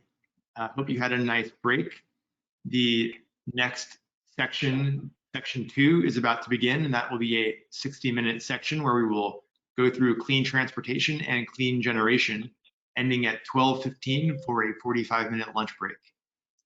So I will now move into the clean transportation section and turn over control to Michael Lee. Thanks, John. Do I have I just made control? Yeah. Perfect.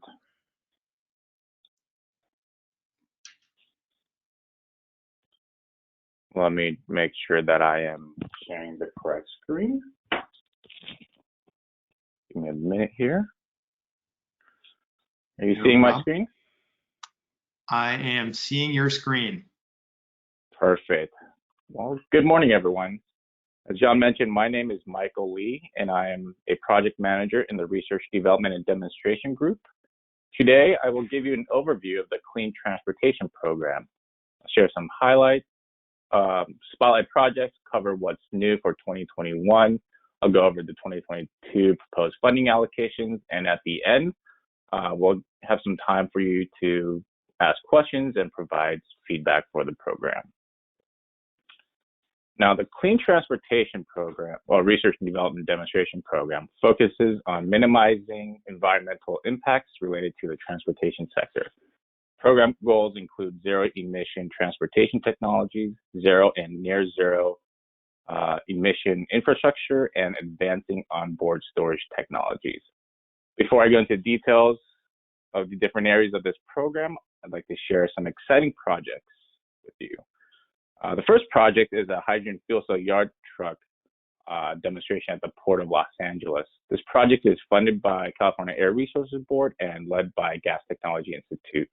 The project team includes various industry partners to develop 2 hydrogen fuel cell yard tractors to be demonstrated at the Port of Los Angeles, along with a mobile refueler. Goals are to demonstrate reliability, performance, and durability of a hydrogen fuel cell yard tractor at the ports. The trucks are currently being built, and demonstration is scheduled to take place later this year.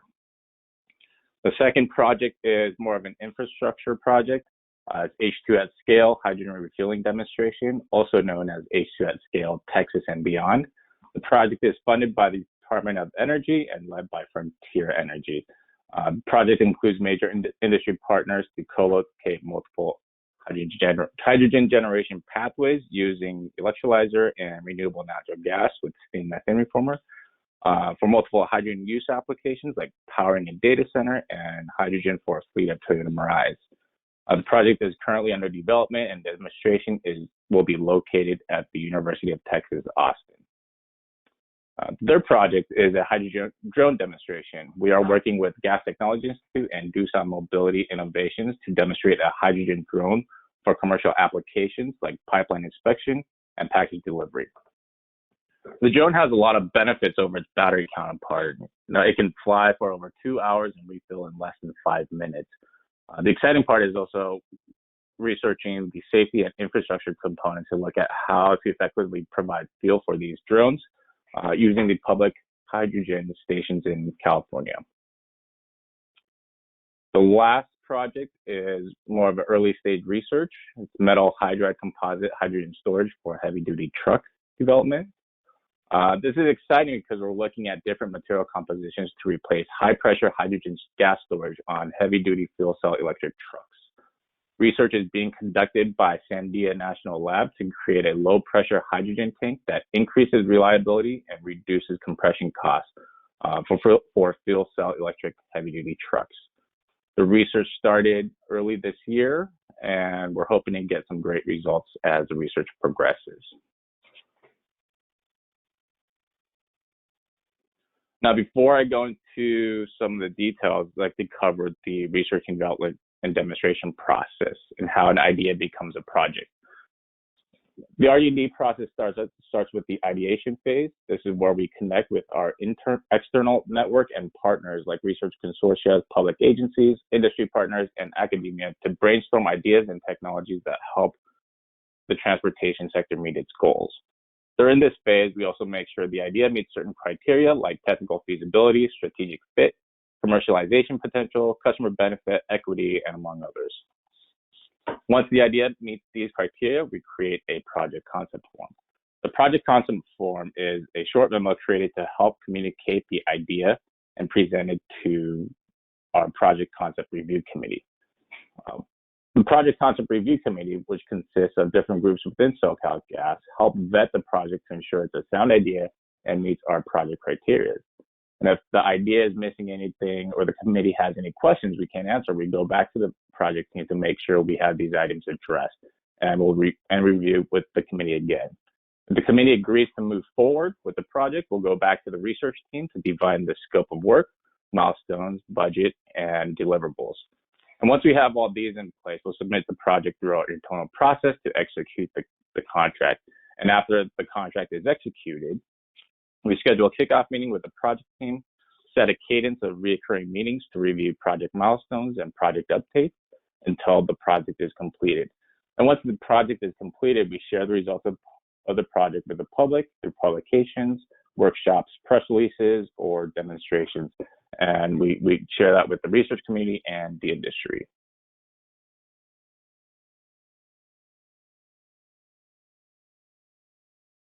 Now I'll go into the Clean Transportation Program. The Clean Transportation Program is divided into 4 sub-programs to look at the entire transportation sector. We have the off-road, on-road, refueling stations, and onboard storage sub-programs. The first sub-program is the off-road. The purpose of this program is to target emission reductions in rail, marine, aviation, and construction equipment. These are large users of energy and travel long distances or move heavy loads, so it's difficult to implement newer technologies. But off-road equipment is becoming a growing importance in reducing NOx and particulate matter in California. This is largely due to the fact that California has continued to reduce on-road emission with technologies like the near zero emission Cummins Westport natural gas engines. The research in this sub-program is to look at how we utilize hydrogen as a fuel for rail, marine, construction, and aviation to help reduce emissions, and to demonstrate new technologies to help reduce emissions that meet or exceed regulatory requirements. Now, research in this area is critical because for decades, diesel fuel has been the only realistic way to meet the demanding operating requirements in these areas. And this is a relatively new area, so technical targets are still being developed, but our focus is on the feasibility of hydrogen as a fuel in the sector to look at range, power, and the difference of fuels like liquid hydrogen versus gaseous hydrogen. For construction, we are looking at ways to retrofit existing engines to meet Tier 4 emission standards with renewable natural gas while increasing its efficiency, and zero emission technologies filled with renewable hydrogen. Benefits in this area, really greenhouse gas benefits and emissions benefits. As mentioned before, renewable natural gas and renewable hydrogen can help reduce emissions and improve air quality, not just in the South Coast Air Basin, but for all of California and the nation. Our research is closely aligned with California's policies to reduce emissions and improve air quality. Executive Order N7920 stated 100% zero emission off-road vehicles and equipments by 2035 were feasible. Carb Clean Fleets rule, transitioning of California's zero emission vehicles were feasible. And carb epirth regulations to deliver a 90% reduction in pollution and result in a 55% reduction in potential cancer risk with communities near ports. Now, like I said, this is an important area of research because we have major ports like Port of Los Angeles, Port of Long Beach, and international airports like Ontario and LAX, and extensive rail system that are main pathways for imports and goods to be delivered to the rest of the nation. Like I said, the off-road sector is becoming a major source of pollution, and implementing zero-emission technology will help reduce the impact of these multiple sources on surrounding communities. The next sub-program is the on-road. Here we target zero-emission technologies for medium and heavy-duty on-road vehicles. Heavy-duty vehicles are major contributors to poor air quality. Over 80% of the South Coast Air Basin's NOx emissions come from mobile emissions. For 2021, there's changes to the program. The on-road subprogram is focusing research in advanced hydrogen fuel cell electric vehicles and zero-emission technologies for medium and heavy-duty freight and transit applications, and to demonstrate zero-emission vehicles to help improve and assist in the adoption of these technologies. And these are new changes to the program to help align our research with California's policies. As most of you know, we had a long history funding successful natural gas technologies like the Cummins Westport near zero emission natural gas engines that are available today. And as the transportation sector evolves, so does our research. Technical targets are aligned with DOE's targets for hydrogen fuel cell vehicles, zero emission tailpipe, 1.2 million mile vehicle life, 750 plus mile range, and so on. Benefits in this area, similar to off-road, focus on greenhouse gas benefits and emissions benefits. The use of renewable natural gas and hydrogen fuel can reduce greenhouse gases compared to diesel, and zero emission vehicles do not emit NOx or PM compared to their gasoline and diesel counterparts. These new changes to the program help align our research with California policies, like Executive Order B4818, 5 million ZEVs by 2030, Executive Order N7920 to eliminate new internal combustion vehicles by 2035.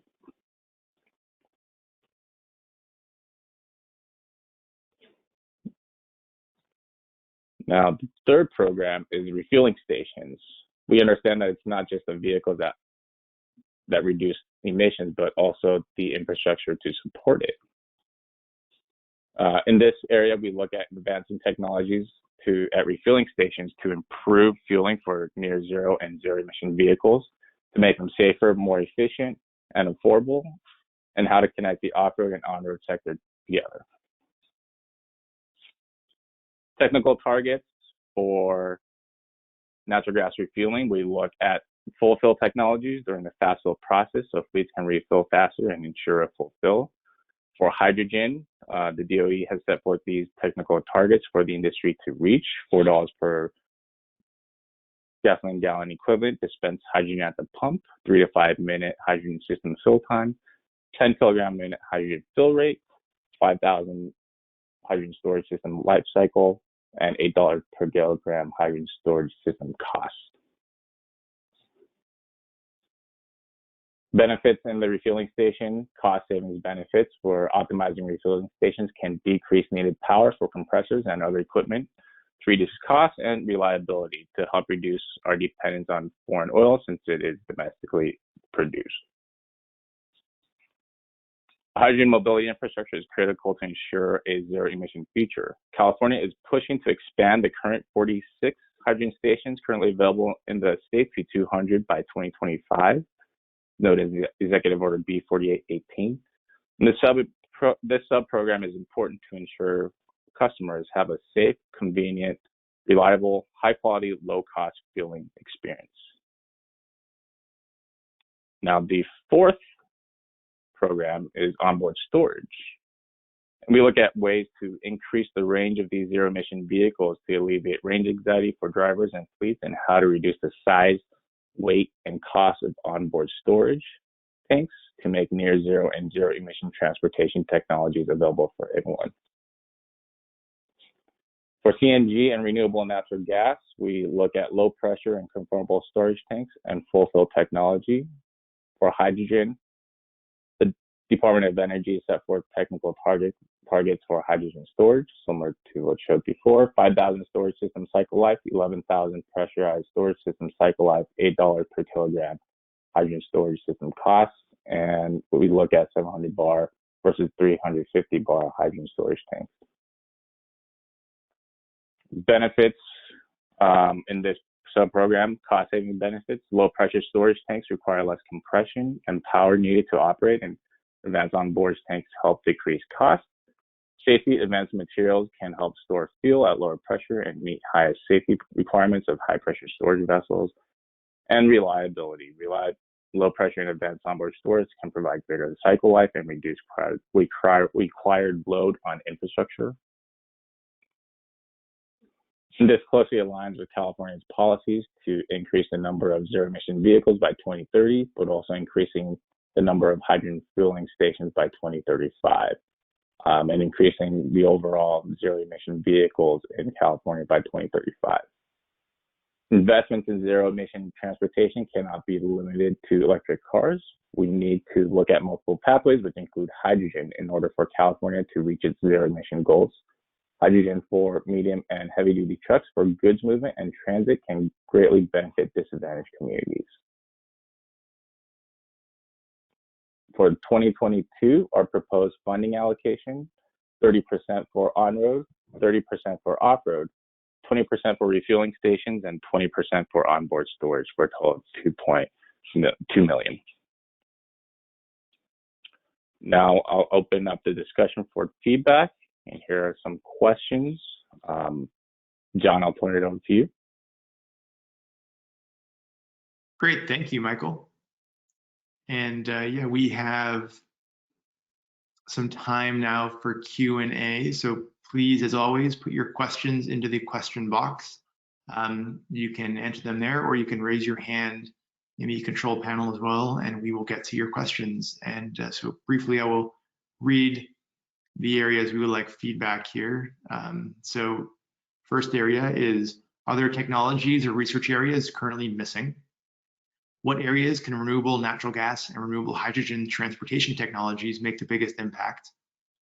What are suitable technical targets or technologies for off-road, marine, rail, aviation, construction?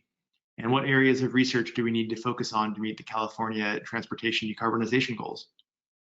And with that, please feel free to ask your questions.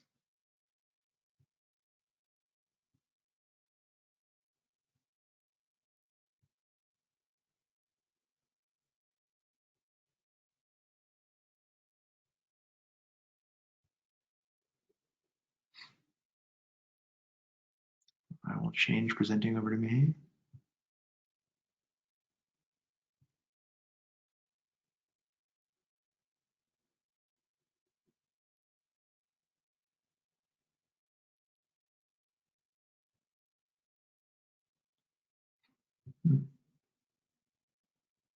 Okay, we have a question from Claire Becker-Castle.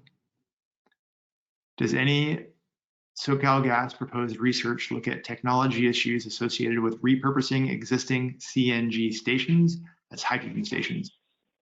Michael? That's a great question, Claire. We have a proposal and project kind of set in place to really address that issue, because there's a lot of synergies in CNG stations and hydrogen stations, since they're both compressed gases. So yes, we are looking at research in that area. Okay, great.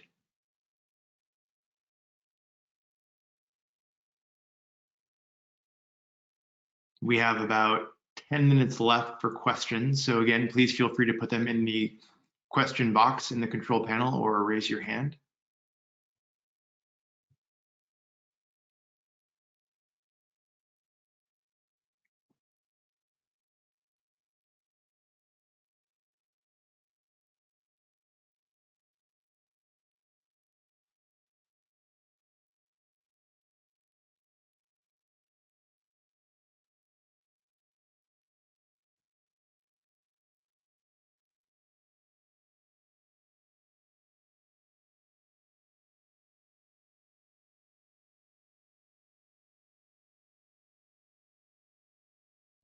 Okay, we have another question in from Jack Chang.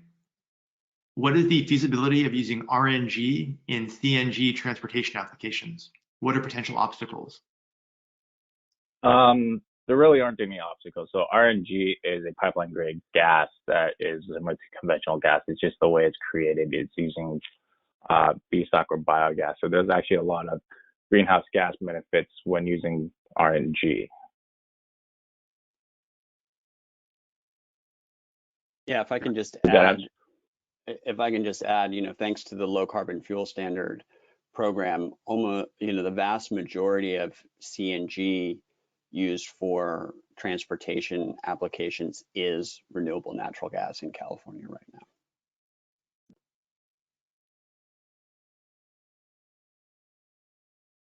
Thanks, Matt, and thanks for the question, Jack, and thanks for the question, Claire.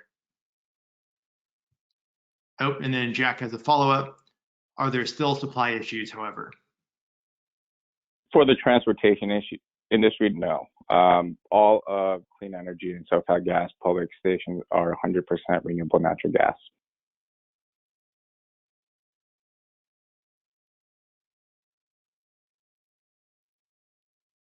Thanks for the question, Jack.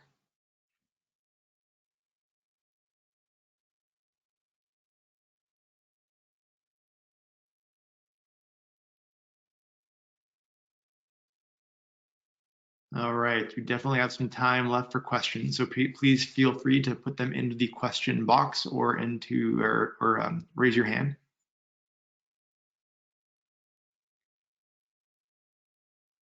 I think there's a question from Thomas. How is that RNG produced? What process? That's a great question. I can definitely get back to you on that. There's multiple pathways of how the RNG is produced, and there's a lot of documents and information we can provide you. Yeah, I would just say, RNG can be produced through a number of pathways: anaerobic digestion, wastewater treatment plants, landfill gas, and then if you go back to the low carbon resources research program, looking at more advanced pathways for producing RNG from biomass feedstocks, or even renewable electricity. And if you want to understand all of the pathways around RNG, I recommend looking at the California Air Resources Board's low carbon fuel standards approved pathways to see all of the different processes that qualify for low carbon fuel standards credits. Thanks, Matt. Yeah, thanks for the question, Thomas. And we have a question from Glenn Bailey. Are there additional safety concerns using hydrogen compared to CNG, for example, or still being researched? When you're using hydrogen in the tanks, they're actually very safe. So Toyota and all the hydrogen tank manufacturers go through a rigorous testing of these tanks, similar to CNG, where they're fire tested, explosion tested, and even shoot the tanks with bullets to ensure there's no penetration. So it is relatively safe. Okay. Thanks for the question, Glenn. And now a question from David Tycrobe. The South Coast Air Quality Management District hydrogen blended natural gas in near zero emission engine emissions study is scheduled to wrap up December 2021. Does this still include the life cycle / maintenance study work as well, or is it a different project? No, the maintenance study and life cycle is a different project. So they're going in conjunction with each other. We're first looking at the emissions profile of hydrogen blended natural gas, and after that, we will look at the maintenance and life cycle and durability.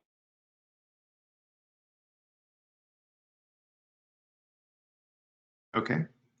Thank you, David. Question from Claire Becker-Castle. Does SoCalGas have any collaborative projects with Edison in regards to transportation vehicles, in regards to vehicles that run on hydrogen fuel cells? Not currently, but we're definitely open to collaborating on this topic.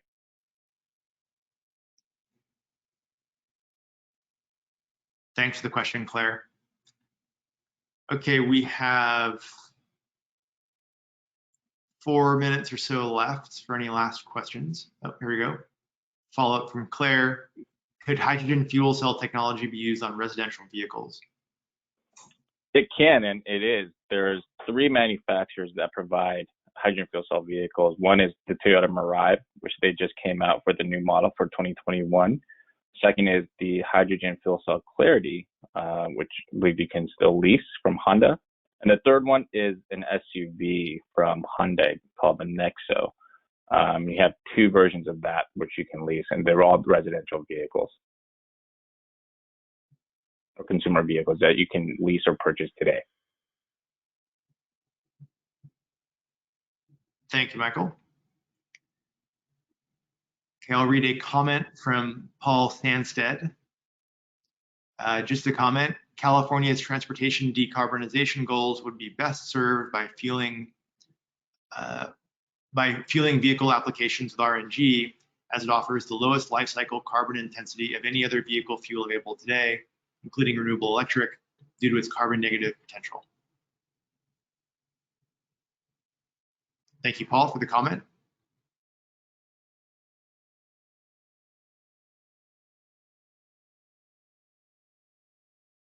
Yeah, Paul, thanks for the comment. It's a great point. And as I alluded to earlier, if you look at the California Air Resources Board's carbon intensity scores, that's where you can determine the carbon intensity for any given fuel.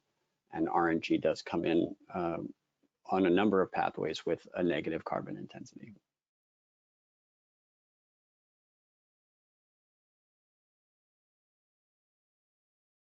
Okay, time for another question or two.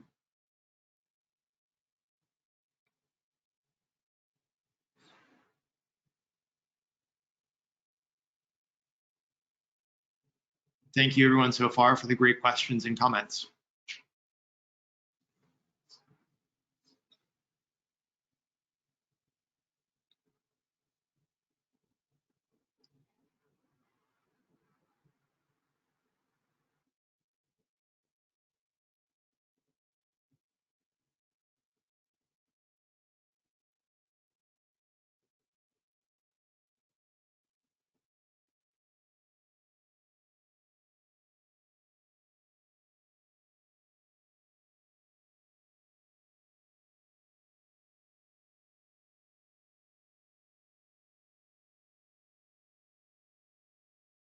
As a reminder, we'll also be having a longer Q&A session at the end of the day after all the programs have presented.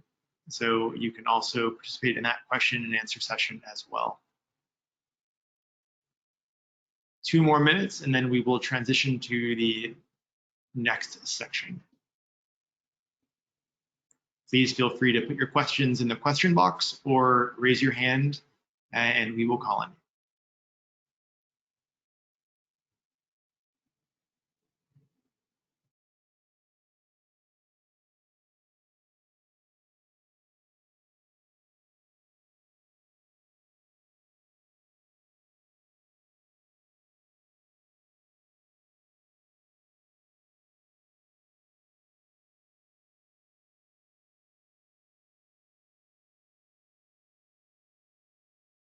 And another reminder for everybody to please submit your questions in writing via the email address rddinfo@socalgas.com, and we will respond to you. And please get those questions to us by April 30th.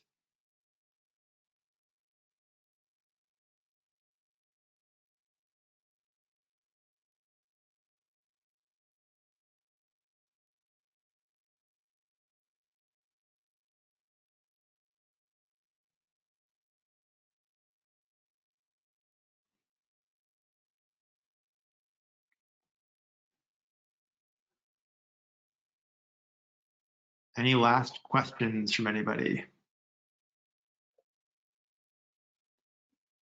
Okay.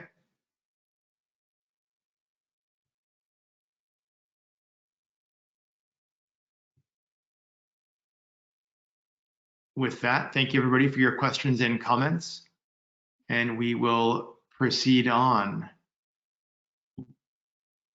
So next we have our safety moment number 3 about emergency preparedness. So please watch this short 30-second informational video, and then we will move on to clean generation after that. Pull that video up.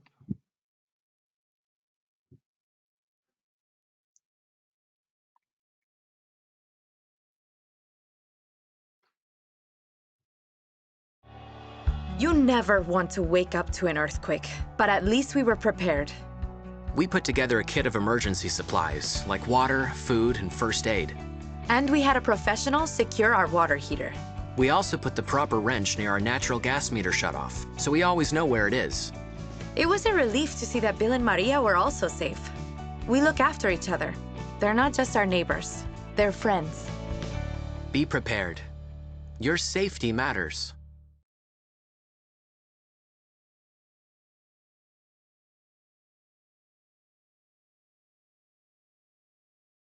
Okay, and that was emergency preparedness. And so next we will move back into the presentation.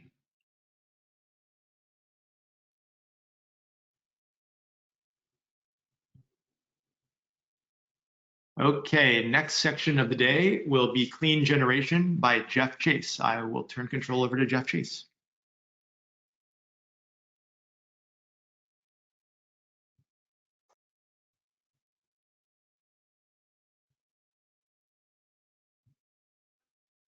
Thanks, John. I don't think I have control yet. Oh, there we go. Should be happening. Okay, you got it? Yes. Great.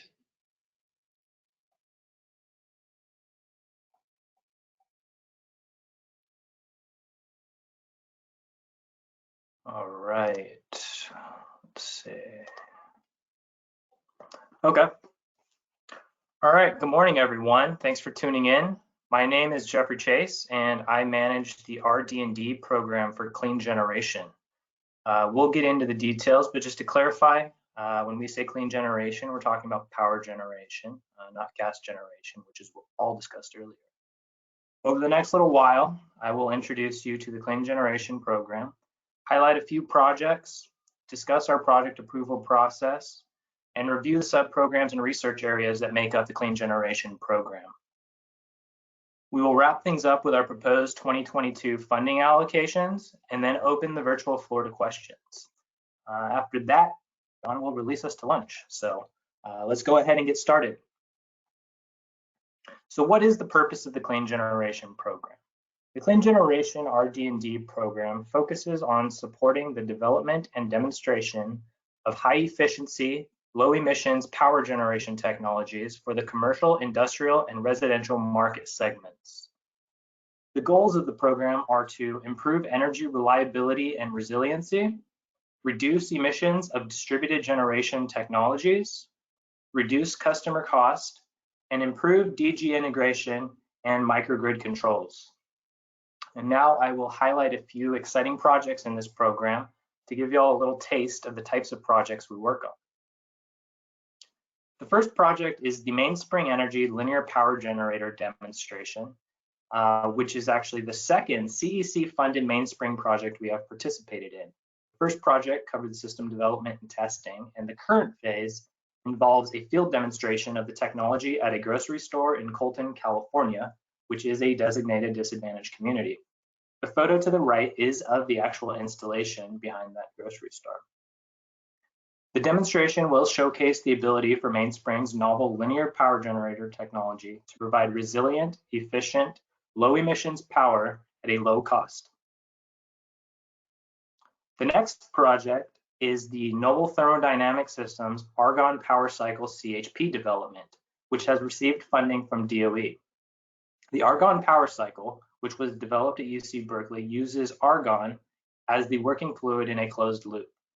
The goal is to build a prototype system that can achieve up to 18% increase in efficiency in a standard internal combustion engine.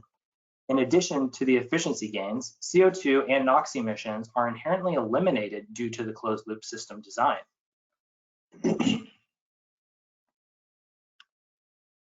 third project I'd like to highlight is the Blue Frontier fuel cell powered HVAC development, which is also one of the spotlight projects in our 2020 annual report that is linked as an attachment to this meeting.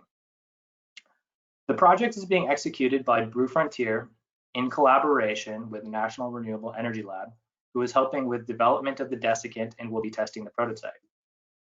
I will say that the title is a bit misleading, as this technology is a standalone unit, which actually utilizes the waste heat, not the power, from the micro CHP systems, such as fuel cells. to actually charge a liquid desiccant system, which stores energy and generates cooling on an as-needed basis. What really appealed to us in the SoCalGas RD&D team is the ability for the system to improve overall building efficiency while also improving the economics of fuel cell CHP systems by storing energy from waste heat to use for cooling. This has the opportunity to increase market potential for fuel cells, which already provide high levels of power reliability and resiliency. And the last project I want to highlight is the laboratory evaluation of Upstart Power's residential solid oxide fuel cell system. GTI will be conducting a thorough evaluation of this technology in their lab, looking at various performance metrics like efficiency and cycling capabilities. In addition to being able to provide electrical reliability and resilience to Californians, we found this technology to be particularly intriguing due to its designed operating parameters. Unlike most solid oxide fuel cells, which have long start and stop times and are typically used to provide baseload power, Upstart has actually designed their unit to provide rapid cycling capabilities and is designed specifically to be integrated with solar and battery storage to provide backup power and peak shaving benefits. All right, so now that you guys have an idea of the types of projects that fall under the Clean Generation Program, I'll give you a brief overview of our project approval process. All projects start with an idea. And those ideas all come from a host of different places. You can see that project ideas originate from California policies, corporate vision, internal gap analysis, conferences and workshops, external funding opportunities, and proposals from researchers in lab. Some policies examples, which we'll get into later, include decarbonization policies, some of the microgrid work that's being done in the state, SCHIP, CARB-DG, and some of the conferences that particularly influence the ideas that take place in this program are conferences like Microgrid Knowledge, PowerGen International, Solar Power International. And once we have a project concept, we take that concept to a committee comprised of our peers, managers, and other stakeholders. And that committee provides feedback on the project based on a variety of criteria, such as strategic fit, technical feasibility, equity, commercialization potential. And they often also make scope recommendations, recommending certain measurement and verification protocols or targets, or potential technical resources and additional partners for the project. The project managers then take this feedback from the committee and build out and refine the scope of work. Once the scope of work is finalized, we submit the project for accounting and contracting approvals. And once the project kicks off, we actively participate in the project throughout the duration of it, often through regular project update meetings and technical advisory committees. At various points throughout the project, most commonly at the end, we may even host webinars and/or release videos, press releases, and peer-reviewed publications. The Clean Generation Program is made up of two sub-programs, Distributed Generation and Integration and Controls, which I will now describe in more detail. The purpose of the Distributed Generation sub-program is to develop and enhance low-emission distributed generation technologies. The quote on the left is from a CEC report titled A Comprehensive Assessment of Small Combined Heat and Power Technical and Market Potential in California. And I think it really captures the benefit and goals of what we are trying to achieve with the Distributed Generation sub-program. And that includes resilience, emissions reductions, efficiencies, and economics. The chart on the right shows the 2019 electrical generation sources for the state of California, and you'll see natural gas accounts for 34%. The Distributed Generation sub-program designs technologies that offset natural gas baseload and peaker capacity, and it's not meant to be in competition with solar, which will likely continue to grow beyond the 17% shown here. In fact, the two technologies can oftentimes be complementary to each other and integrated together to meet site needs, as we'll discuss when we get to the Integration and Controls sub-program. Some of the key research areas in the Distributed Generation sub-program include developing, testing, and demonstrating residential small commercial fuel cell systems, developing, testing, and demonstrating hydrogen blending in existing DG technologies to determine performance characteristics and emissions impacts, and developing, testing, and demonstrating new low emissions backup power and CHP technologies.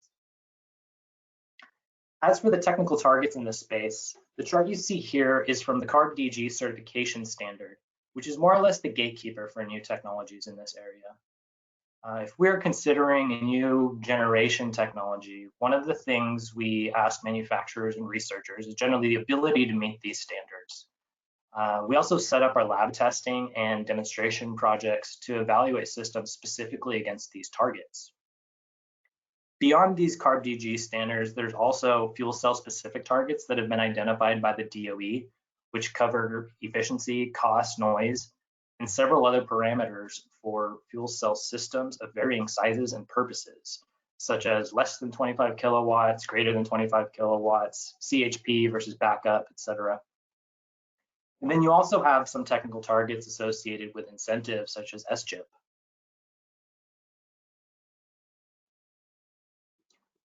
The distributed generation sub-program yields the following benefits.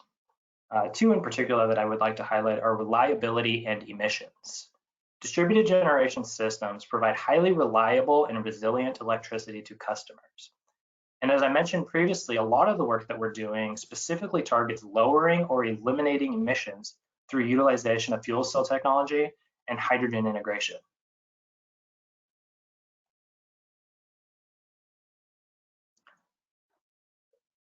The distributed generation sub-program also supports a lot of key California and federal policies. The distributed generation inherently supports the state's microgrid efforts by developing technologies that help meet the resilience and operating goals of customers, and supports AB 3232 for building decarbonization by reducing and in some cases eliminating the carbon footprint of the electricity consumed by buildings. The distributed generation subprogram also supports equity by developing technologies that provide energy resilience to vulnerable populations, such as medical baseline customers and customers who are in need of refrigeration for their medicines. Also, the deployment of diesel replacing distributed generation within industrial areas adjacent to lower income communities improves air quality.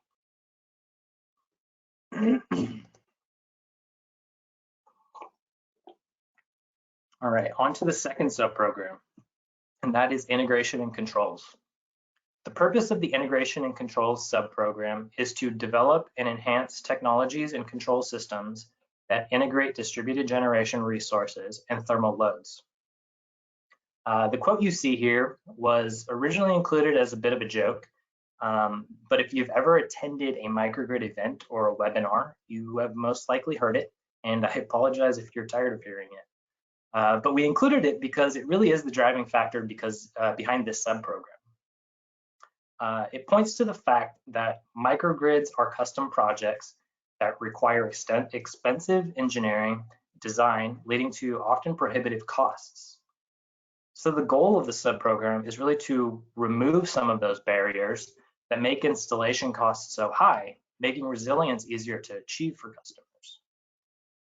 The chart on the right is from a CEC report titled Microgrid Analysis and Case Studies, which looked at microgrid case studies from around the world. And this chart specifically shows the DER mix of the California sites. You'll see that the diesel capacity, which is common for backup power, accounts for 12% of the capacity. There is a clear opportunity to utilize some of the technologies we discussed in the distributed generation subprogram, like fuel cells and CHP, to displace that diesel capacity. Some of the key research areas in the integration and controls subprogram include identifying installation challenges and technical barriers that lead to the need for custom microgrid solutions, developing and testing control systems to simplify and or optimize the integration of gas-fueled DG with solar and battery systems, and developing and testing technology that increases the value of CHP systems. As for the technical targets in this subprogram, they're a little less quantitative, than in the distributed generation subprogram, and we're definitely open to feedback. Some of the technical targets that we've listed here include ability to seamlessly integrate gas distributed generation, ability to balance multiple loads, power factor correction, optimization of the complete energy system to meet customer needs, and be cost competitive with the non-integrated baseline solutions. The integration and control subprogram provides the following benefits. Two in particular that I would like to highlight are reliability and cost savings. Similar to the distributed generation subprogram, customer power reliability and resilience is increased by increasing distributed generation penetration in microgrids. As I mentioned, one of the major goals of the subprogram is to overcome the cost prohibitiveness of microgrids, which directly targets customer cost savings. The integration and control subprogram also supports a host of California and federal policies.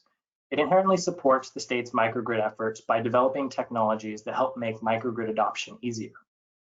It also supports AB 3232 by reducing carbon footprint of buildings by optimizing power generation and utilization.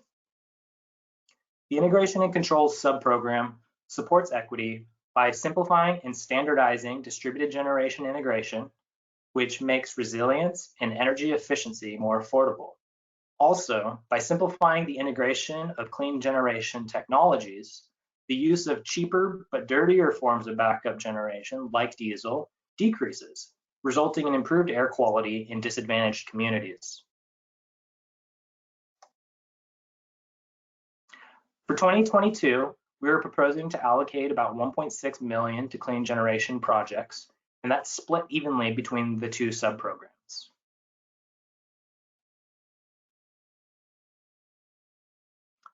And now to the comments and questions. We're specifically interested in getting feedback on the following questions, but we're certainly open to any other comments or suggestions. The questions that we've already identified are: what size distributed generation technologies should we focus on to have the biggest impact? How would you prioritize developing new DG technologies, fuel cells and novel low emission systems, versus improving the performance of existing DG technologies, such as engines and turbines? How should resilience be valued other than production losses? Are there specific DG or microgrid technologies that you are aware of that we should consider looking at? And are there any specific technical targets around integration and controls we should consider? And I will now turn it over to John to manage questions. Great, thank you, Jeff. Thank you for the presentation. Okay, let's open up to questions now. We have about 12 minutes or so before we transition to lunch. So please feel free to put your questions in the question box or raise your hand.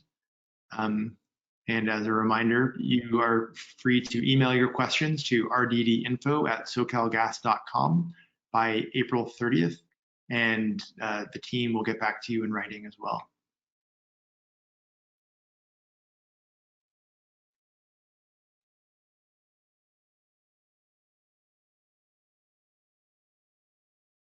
If you have a question, please put it in the question box or raise your hand and we'll be happy to answer it.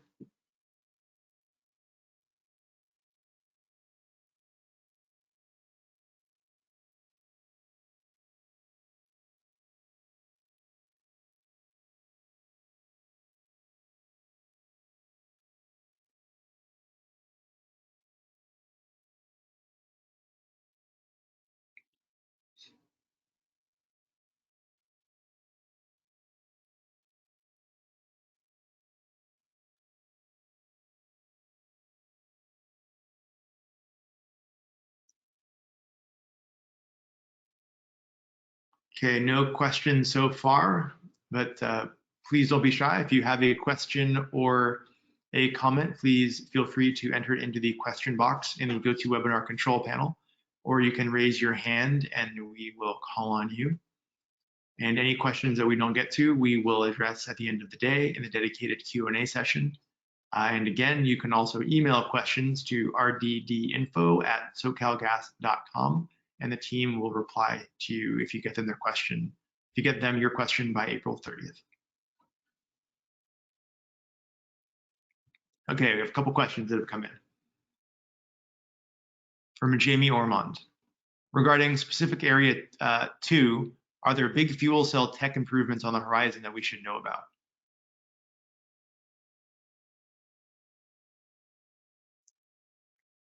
Question to you, Jeff. I don't think there's necessarily big fuel cell tech improvements. There's certainly work in increasing the hydrogen threshold and doing some hydrogen blending work on the solid oxide fuel cells, as well as some work on the carbon capture from solid oxide fuel cells. A lot of the fuel cell work has to do with kind of market building and getting some of the technologies that are very common overseas, some of the smaller fuel cell CHP units that you see in Japan and Europe. And that's typically what we're working on, but we are still working on getting improvements to the fuel cell systems, but I don't think there's anything super significant on the horizon. Thanks, Jeff, and thank you for the question, Jamie. Okay, next question from Jack Chang. Can you speak more to whether and how DG resources will target particular communities, such as those that experience more PSPS events?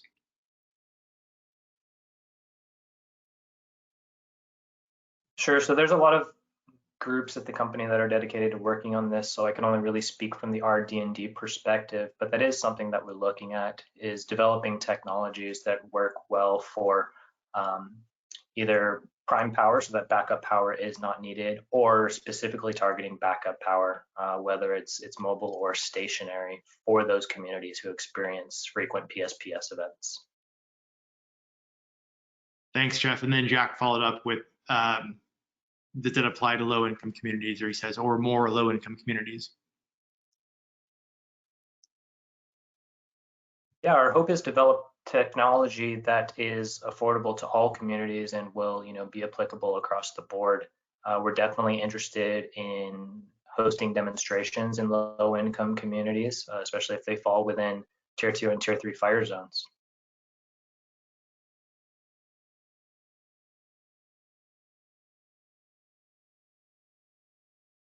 Thanks for the question, Jack.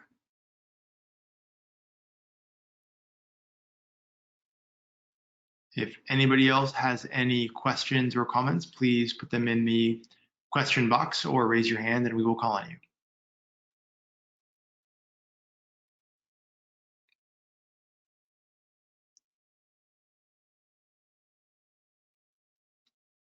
A comment or question from Claire. She wants to know if we can address questions for earlier presentations we did not get to, but now have answers for, assuming no questions on current session. Good question, Claire. If we have some stale air time here, that's a possibility. Right now, the plan is to address those at the end of the day.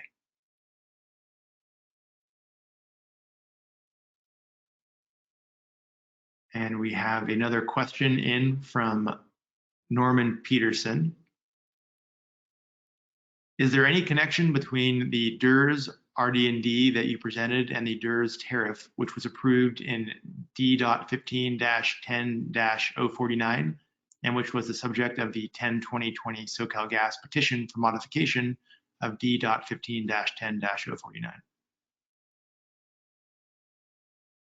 There is a connection in the sense that we are developing technologies that would qualify for the DERS tariff, and that would be interesting to the company to roll out as part of that. However, the RD&D group does not manage that tariff. That is a different group within SoCalGas.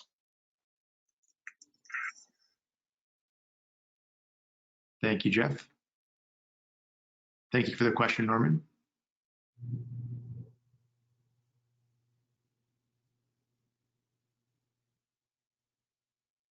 Okay, and another question from Jamie Ormond. Regarding GHG emissions, are you working on doing emissions comparisons and reporting these comparisons between DG technologies such as fuel cells versus engines/turbines?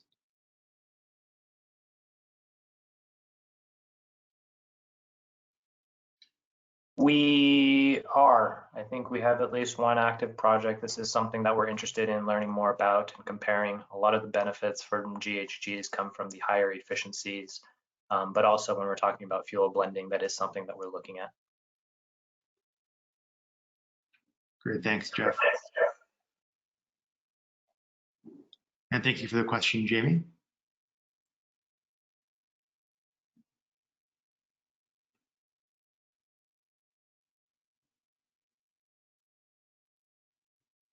Then a follow-up from Jamie, where and when will these reports become available?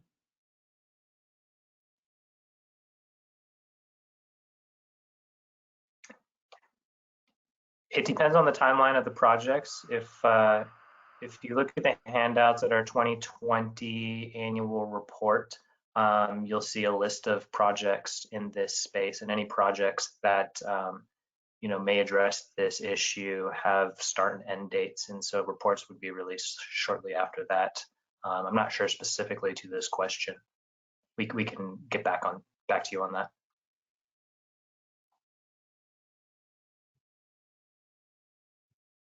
Okay, great. Thanks for that, Jeff. I know another question came in, but for some reason it's not showing up. The asker, I can only read the question.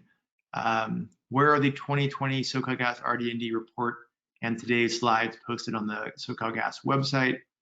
I'll take that. You can actually find them in the GoToWebinar control panel. If you go to the handouts section, you can see both the SoCalGas RD&D annual report PDF and the 2021 SoCalGas RD&D workshop presentation dated today. That's a PDF as well. You can download both of those files there. And Matt, I don't believe that those are on the website currently. That's correct. They're not posted to the website, but they are available in the handout section. Yes, and that was a question from Norman Peterson. So thanks, Norman. Let us know if you have an issue tracking those down on the control panel. It should just be the little drop-down triangle next to handouts should show them to you. Thanks for the question.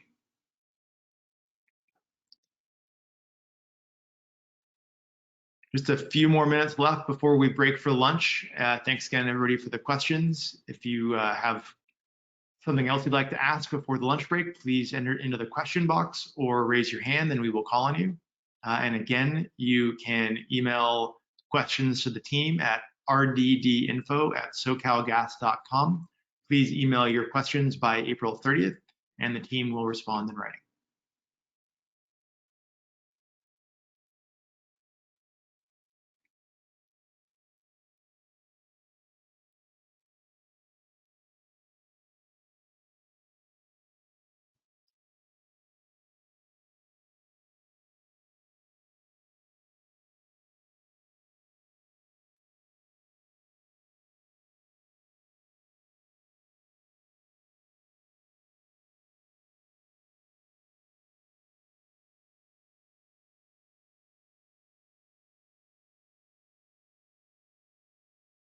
Okay, just a couple minutes left into the earlier question. We're going to wait until the end of the day to get into some of the other questions so we can go through what's been asked and prioritize them better. But if there's any remaining questions here on clean generation, please feel free to ask them now.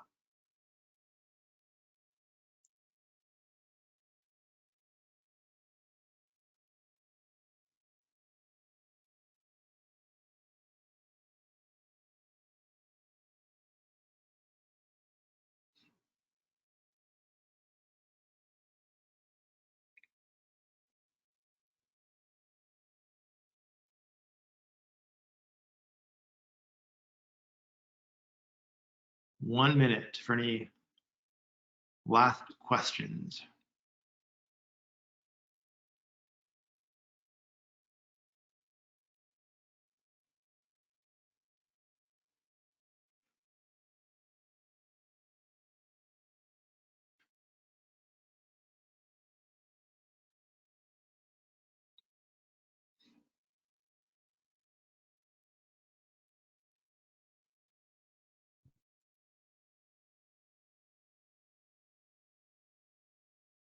we do have one last question. Are you seeing new control technologies for fuel cell-based microgrids that seem cool? Great question, Jamie.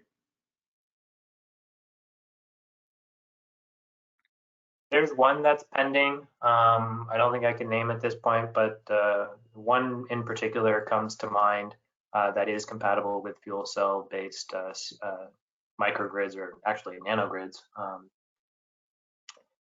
But if anybody knows of any other technologies that is specific to this, I'd definitely be interested in hearing more about them and potentially evaluating them. That's great. Thank you. And thanks for the question, Jamie. And with that, we are at the lunch break. The next session will start at 1 p.m. With customer end use applications. So please enjoy your lunch, take some time to move around, stretch, and rest your eyes. And we will see you back here in 45 minutes. Thanks, everybody.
Okay, it looks like people are trickling back in from the lunch break. We will get going here in about a minute or so.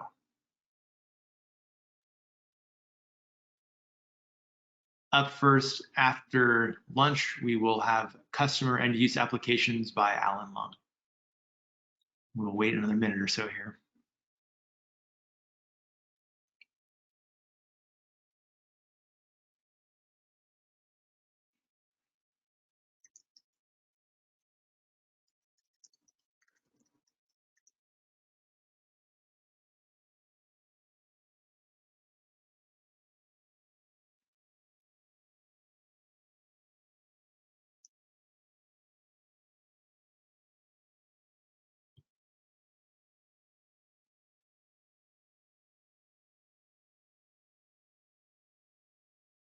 Alan, are you online? If so, you can unmute yourself.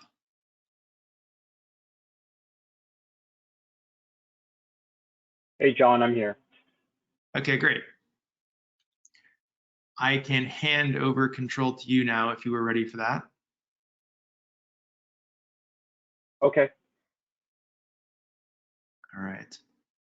Okay, thanks everybody for coming back after the lunch break. I hope you were able to rest and recover a little bit. And as I just mentioned, we will be starting the afternoon off with customer and use applications and Alan Lung. I will hand it over to you now, Alan.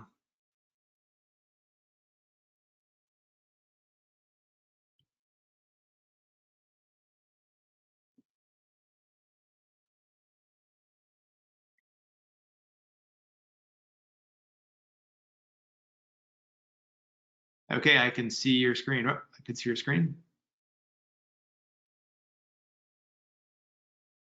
Alan, you may want to switch it back to the under display settings.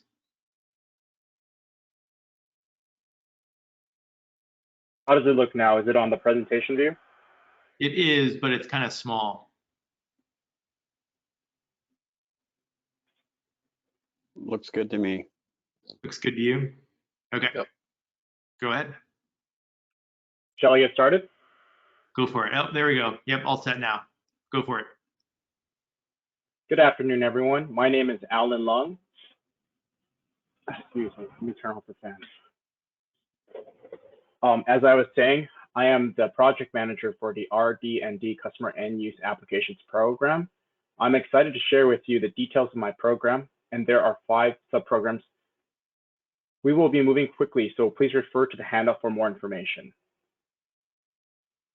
The Customer End Use Application RD&D program focuses on developing end-use technologies that achieve the following goals: cost-effectively improve the efficiency and reduce the environmental impacts of gas end-use applications, support the development and deployment of technologies that meet the air emissions and energy efficiency goals, and increase safety and performance while reducing cost. For our first project spotlight, we have a residential gas heat pump water heater demonstrated in the Los Angeles basin. The project was in partnership with GTI, CEC, SMTI, and RENAI, and the project is concluding pending a CEC published project report. 5 units were installed in single-family homes, and 1 was made available for laboratory testing. Preliminary results showed strong energy and emission savings across the 5 residential sites, with an average energy savings of 54% and GHG emission reduction of 49% over conventional gas-fired storage water heaters. Additionally, the unit can achieve HUMD's Rule 1121 ultra-low NOx requirements. Lastly, this project was featured in our quarterly SoCalGas Research and Development webinar and available for your viewing on our research webpage.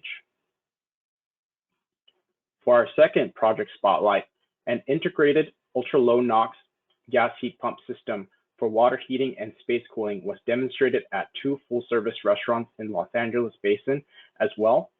This project was in partnership with GTI, CEC, SMTI, A.O. Smith, and is also pending project completion awaiting a CEC published report. Preliminary results shows for this project strong energy and cost savings as well, and that the annual and natural gas savings amounted to about 53% for the gas heat pump system and a 63% operating cost savings between the 2 sites. Compared to the gas-fired storage water heaters that were on site, the gas heat pump system resulted in a 48% reduction of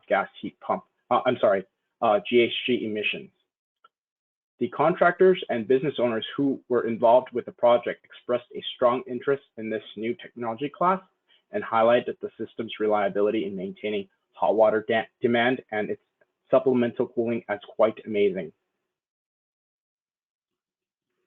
For our third project spotlight, an ultra-low NOx forced air residential furnace utilizing Landtech's novel micro-NOx combustion technology is being developed. This project is being led by Landtech and supported by AQMD. The current status of the project is underway, and the goal is to develop a residential air furnace capable of achieving Rule 1111 ultra-low NOx requirement. The project is expected to complete by next year in January. For our last project spotlight, an advanced solar thermal collector and novel particle thermal storage medium is being developed that can deliver, store, and recover thermal energy greater than 600 degrees Celsius for process heating applications in an industrial setting, with the goal of delivering over 40% of the collected solar energy to process applications. The project is being demonstrated at UC Merced, a disadvantaged community, and the project is being supported by GTI, ARPA-E, and CEC. The project is expected to complete next year in April. For each RD&D program, we share a systematic project approval process that helps us ensure that our research project delivers maximum impact to our customer end users. For the customer end use applications program, we start with the ideation phase, where we solicit for project concepts from external stakeholders. These individuals could include public agencies, research consortiums, universities, national labs, and customer feedback and priorities. Once the project concept is formed, we go through a project concept review phase where we meet with RD&D staff and managers to evaluate the concept against portfolio strategy evaluation criteria. After the project concept has been vetted by the research group and receives approval to proceed, the RD&D project manager works with the research team to refine the scope of work. Once the research scope of work has been refined, we submit the project for a final approval, where management reviews the project parameters and approves the project for drafting of the research agreement and budgetary clearance. Finally, after that, the project then proceeds to normal project management tasks. For the customer end use application program, it consists of 5 subprograms covering a diverse range of applications, appliances, and customer needs. These 5 subprograms are commercial food service, residential appliances, commercial applications, industrial process heat, and advanced innovation. For the first subprogram, we have commercial food service. The purpose of the subprogram is to develop technologies and advancements related to the commercial food service sector, which includes restaurants, catering services, and institutional kitchens. Here are some research areas we have for commercial food service subprogram. Hydrogen and renewable natural gas integration into commercial food service appliances, next generation burners, gas heat pump water heaters, and kitchen ventilation systems with the goal of increasing energy efficiency and reducing emissions. On the right, we have some efficiency ratings for standard appliances and some high efficiency targets. Commercial food service offers 4 distinct benefits to our customer base, which includes GHG and emissions benefit, cost savings benefit, and operational efficiency benefit. Through research and development, we can increase energy efficiency and burner performance, which provides restaurant owners energy cost savings, reducing cooking time, and increasing food output from food service appliances. An important consideration for our subprograms are policy alignment and equity. This subprogram supports the following policies listed here. Some of the important ones are building decarbonization and appliance energy efficiency. As for equity, this subprogram supports reduction in emissions, improved air quality, and increased profitability for an important sector that employs the most minority workers than any other industry. For the second subprogram, we have residential appliances. The purpose of the subprogram is to develop technologies and advancements related to gas-consuming appliances in the residential space. Here we have some research areas for the residential appliances subprogram. Hydrogen and renewable natural gas integration into residential appliances, technology development in residential water heating, space heating, and cooking appliances with the goal of increasing energy efficiency and reducing emissions. On the right, we have some sector pathways to achieving the 2030 technical target for building decarbonization. Residential appliances offer 4 distinct benefits to our customer base. Through research and development, we can increase energy efficiency and burner performance for residential appliances, which results in reduced fuel costs associated with space conditioning, water heating, and cooking. This subprogram supports the following policies listed here, including building decarbonization and buildings energy efficiency.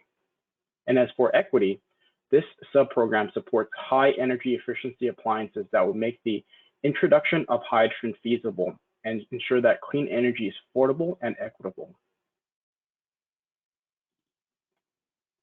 For the third subprogram, we have commercial applications. The purpose of the subprogram is to develop technologies and advancements related to gas consumption and end uses in the commercial sector. Here we have the research area for commercial application subprogram. Hydrogen and renewable natural gas integration into commercial applications, technology development in commercial water heating, space conditioning, and process equipment with the goal of increasing energy efficiency and reducing emissions. On the right, we have outlined for our research program to achieve carbon neutrality for buildings in 2045 through technology development. Commercial applications offer 4 distinct benefits to our customer base. Through advances in end-use equipment that is compliant with RNG and hydrogen, we are able to provide significant environmental benefits by reducing GHG emissions from commercial buildings. This subprogram supports the following policies listed here, including carbon neutrality for California economy by 2045 and building decarbonization. As for equity, this subprogram supports highly efficient and socially responsible technologies to the built environment, which improves the quality of life for all people. For the fourth subprogram, we have industrial process heat. The purpose of the subprogram is to develop technologies and advancements related to gas consumption in the industrial sector, which also covers agriculture here. Here we have some research areas for industrial process heat subprogram. Hydrogen and renewable natural gas integration into industrial process heat applications, development in high performance burners, waste heat recovery devices, carbon capture and utilization, smart systems and sensors with the goal of increasing energy efficiency and reducing emissions. On the right, we have some industry pathways to achieving emissions reduction, but we are seeking feedback on more specific technical targets later in this presentation. Industrial process heat offers 4 distinct benefits to our customer base. Through research and development, this subprogram increases energy efficiency and burner performance for industrial equipment, which provides cost savings by reducing fuel costs associated with high temperature process, improved throughput, and higher quality products. This subprogram supports the following policies listed here, including California's water carbon neutrality goal. As for equity, this subprogram improves air quality in surrounding industrial facilities that may typically neighbor disadvantaged communities. For the fifth subprogram, we have advanced innovation.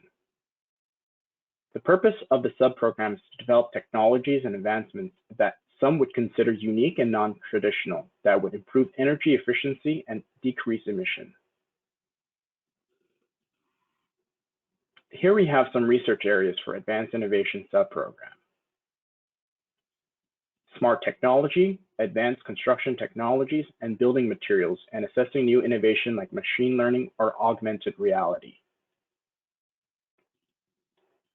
On the right, we have some technical targets for advanced innovation. Advanced innovation offers 5 benefits to our customer base. Through research and development, this subprogram aims to provide operational efficiencies by directly targeting building performance and optimizing energy systems to yield the highest total efficiency. This subprogram supports the following policies listed here, including building and appliance efficiencies. As for equity, this subprogram encourages innovation that improves the energy efficiency at lower costs than conventional alternatives, which could result in upfront cost savings for lower income households. Here we have the 2022 proposed funding allocation for the Customer End Use Applications Research Program. 45% of funding will be dedicated to the industrial sector, while 45% will be used for end users in residential and commercial space, while the last 10% will be dedicated towards the Advanced Innovation subprogram. For the Customer End Use Application Research Program, we have some specific areas we would like feedback on. First, given the variety of technologies and applications, what are some technical targets we should have for industrial process heat and advanced innovation? Second, what are some exciting technologies we should be aware of in the advanced innovation space? Third, what are some targeted sectors and processes for the industrial sector?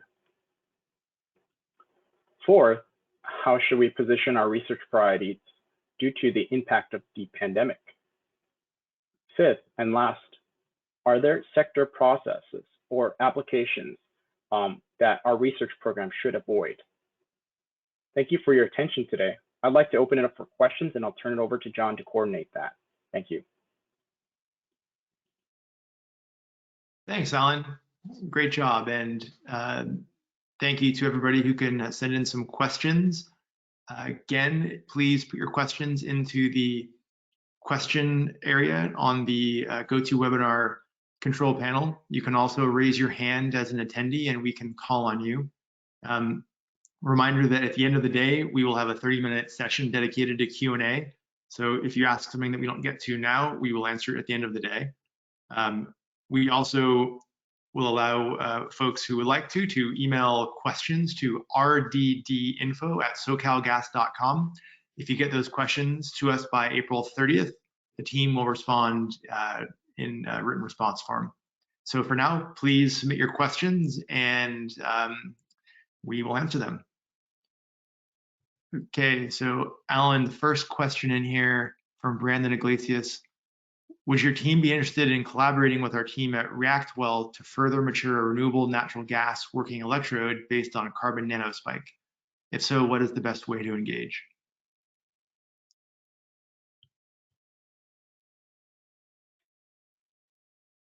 Well, I'll take that one. Sure. Go ahead, thanks. So, Brandon, thanks for the question. I'm very curious to learn what natural gas, an RNG working electrode based on carbon nanospike is. So if you want to go ahead and email some information about that to rddinfo@socalgas.com, we'll get you routed to the correct person. If you can identify which program we've presented today that aligns best with that technology, it's helpful to get you in touch with the right team. Thanks, Matt. Thank you for the question, Brandon. Okay, we have a question from Jack Chang. What are the advantages of using gas heat pump residential water and space heaters compared to electric heat pump heaters? And then the second part, can gas heat pump heaters help create zero emission buildings as California is encouraging?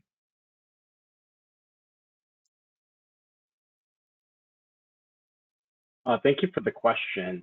Gas heat pumps offer significantly higher efficiencies as compared to conventional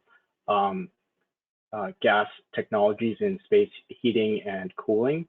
And preliminary data, research data shows that it's pretty competitive with electric heat pump and offers the customer base alternative options that would be great for the marketplace.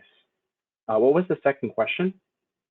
Yeah, the second question, can gas heat pump heaters help create zero emission buildings as California is encouraging?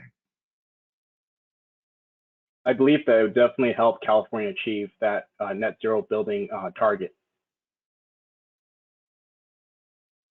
Yeah, so if I can add just a little color here, you know, the gas heat pumps are significantly higher efficiency than conventional gas heating appliances. And one potential avenue of decarbonization beyond just the significant efficiency increase would be integrating renewable natural gas or a renewable gas product in a more cost-effective basis. So increasing the efficiency of the equipment reduces energy consumption and energy cost, which could offset the increased costs associated with a renewable gas product. And I think we can provide data from the CEC work on our gas heat pump demonstrations showing comparisons of gas heat pumps to electric heat pumps. Great, thanks, Matt. And then Brandon Iglesias, you have a follow-up question on the advantages, more about your technology. And I think as Matt said, if you could please submit that information to the rdd.info@socalgas.com website and mention all the details that you're providing there, along with the section or the program area that you're interested in. The team will be able to get you a better response once they know more about your technology. So thank you for the question, Brandon.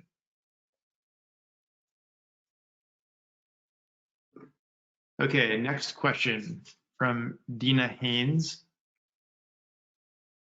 Aren't some of the gas heat pumps devoid of using high GWP refrigerants? This is a more important issue from a GHG perspective.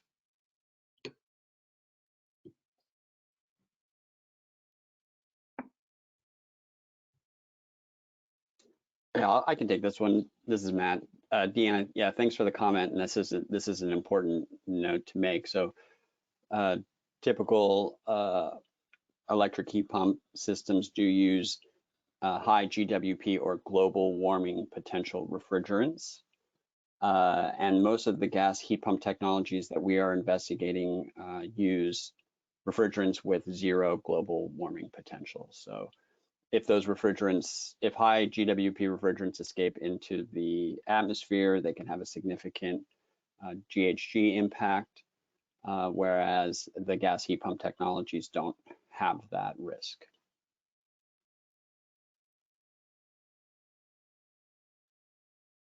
Okay, thank you for the question, Dina. Next question from Pam Hadari. Could you elaborate more on 3D multi-sensor transmitters? What is the resolution you're looking for? Why only transmitters and not receivers?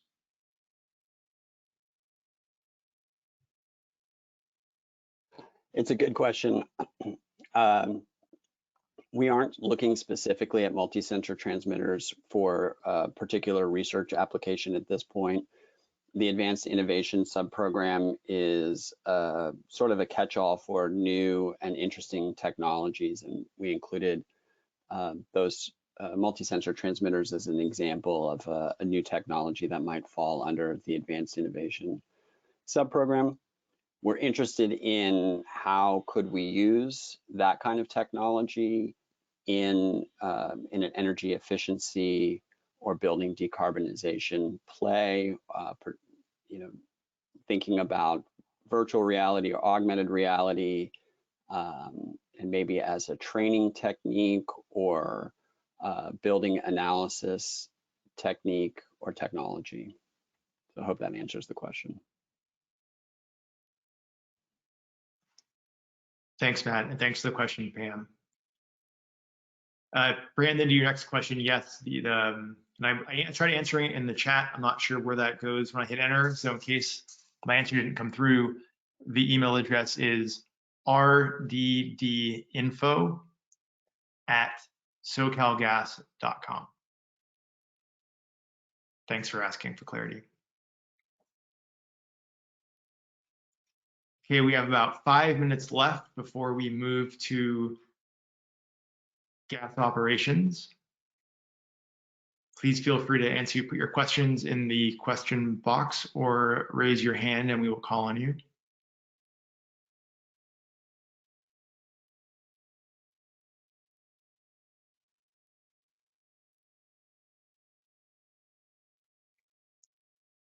Thank you to everybody who's asked a question so far. Much appreciated.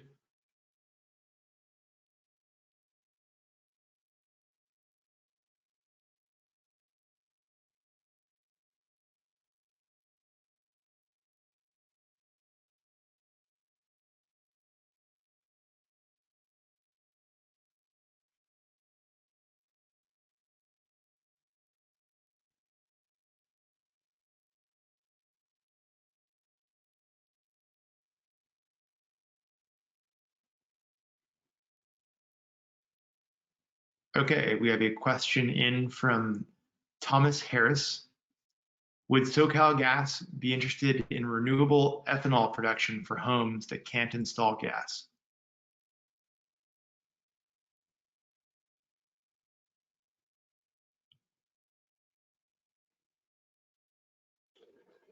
So I would, Thomas, thanks for the question. I would direct you to the low carbon resources team, thinking about low GHG chemical processes for that. I don't think the application would be for homes that can install gas, but there is definitely an interest in producing chemicals as a pathway for sequestering carbon. Matt, would you suggest that Thomas send that email that question to rddinfo@socalgas.com for more detail? Yeah, that'd be great. We can connect you with the low carbon resources team. Great. Okay, thank you for the question, Thomas. Okay, next question from Jack Chang. Can you compare next generation burners with induction cook stoves? Again, how would next generation burners impact zero emission building pushes? Thank you for the question, Jack.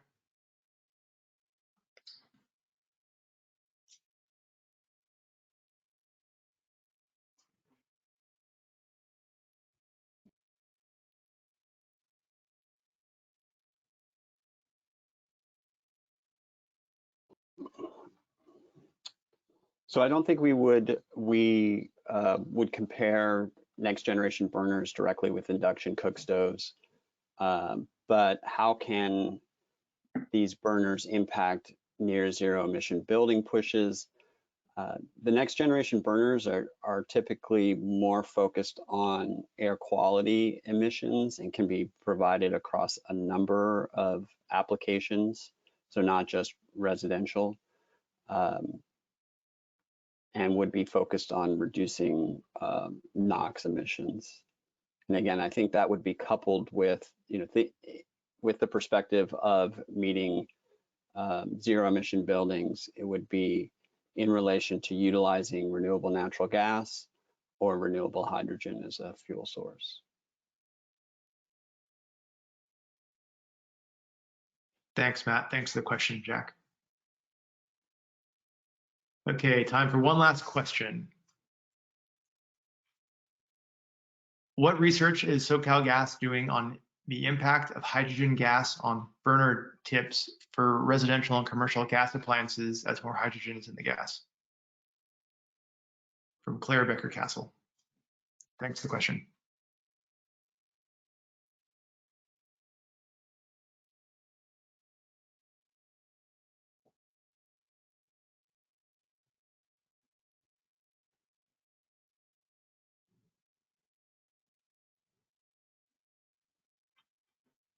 So I know we're doing additional research on this topic to look at hydrogen gas blends in traditional combustion equipment. A lot of that work is being done at UC Irvine in the combustion laboratory there.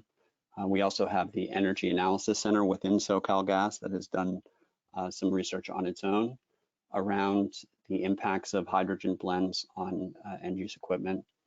So there's significant research out there on this topic. Thank you for the question, Claire, and please feel free to follow up at rddinfo@socalgas.com. So that concludes the question and answer for customer end use. We will be moving on next to gas operations, and Karen McInnes will be giving you an overview of her program area. Hi, Karen, I can see you. And it looks like you make sure that you're the presenter. Okay, and you are the presenter, Karen.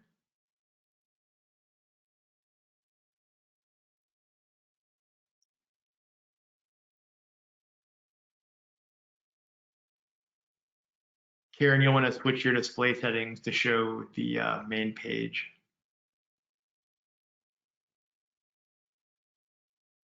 In the upper left there, yeah.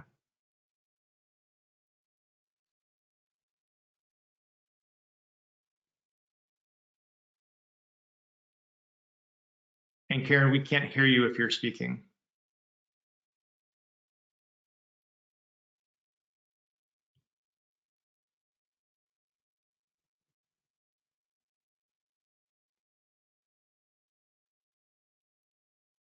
Still can't hear you.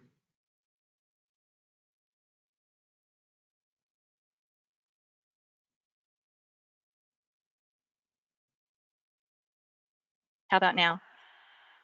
Yes, I can hear you now. Okay, technology glitches. We tested it and everything before. Yeah, you sound very clear now. All set. Okay, great, thank you. So good afternoon. My name is Karen McInnes, and I'm a team lead for the Gas Operations RD&D program. And before I launch into an overview of our program, I just want to say thank you. Thank you for joining us today for our workshop. And also, I'd like to circle back to one of the first safety moments that we had this morning, which was on eye health. So we've been watching the presentation on customer end use, so it's been about half an hour, so it's time to actually rest our eyes. So just with me really quick, go ahead and close your eyes. We're going to do an eye stretch. Just look to the left with your eyes closed, look to the right with your eyes closed, up and down. And as you open your eyes, focus on something in the distance, just for a few seconds. And hopefully now your eyes are rested and we're ready to go into the gas operations RD&D program overview. And I'm going to turn off my camera and reduce the risk of technical difficulties. And I realize I went one slide too far. Here's an overview of what we'll be presenting today. And we will have, at the end, as with the other programs, be requesting your feedback and any comments or questions that you might have on our program. So on to the gas operations program. The gas operations RD&D program supports the SoCalGas distribution, transmission, and storage operations with the goals of improving gas safety, system integrity and reliability, advancing system design and materials, increasing operational efficiencies and effectiveness, and reducing system emissions. So let's look at this in another way. We have here a visual depiction of the natural gas delivery system. And gas operations RD&D covers the transmission pipelines, which are shown by the gray lines here. And it starts from where the gas comes into our system from either out of state or from natural gas production within California, which would include RNG.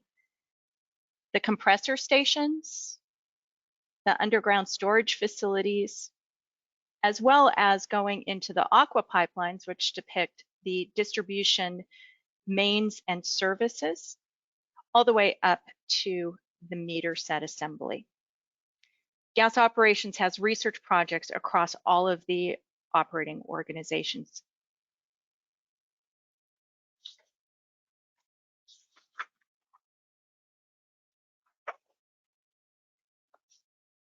We participate in several research consortiums, which allow us to leverage our research funds to sponsor many projects and avoid duplication of effort, but still achieve the same goals.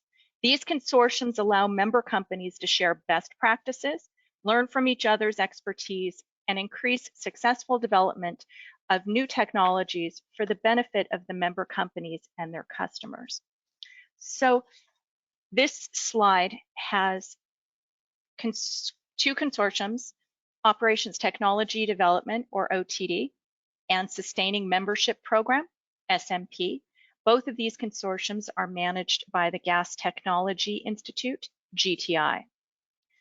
OTD is comprised of 26 natural gas utilities from North America, and its mission is to provide innovative solutions and improve safety, reliability, and operational efficiency of natural gas systems. SMP has 28 member utilities, and its mission is to provide innovative solutions through the proof of concept phase. So it's an earlier stage research program. Next, we have PRCI, Pipeline Research Council International, whose membership is open to companies operating natural gas transmission pipelines, as well as other energy pipelines, both domestic and international. They also collaborate with technology providers. Its mission is to deliver relevant and innovative applied research to continually improve the global energy pipeline systems. And NiSearch has 20 natural gas utilities from North America as members, and its mission is to innovate and deploy safe, efficient, and reliable technologies that benefit customers, communities, and the natural gas industry.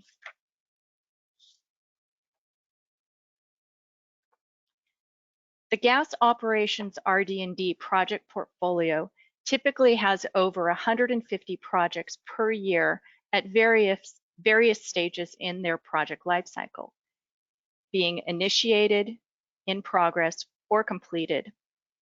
Gas operations projects make up about 40% of the entire RD&D program portfolio in terms of the number of projects, and is very diverse as they support transmission and distribution pipeline and storage operations, as well as customer services operations.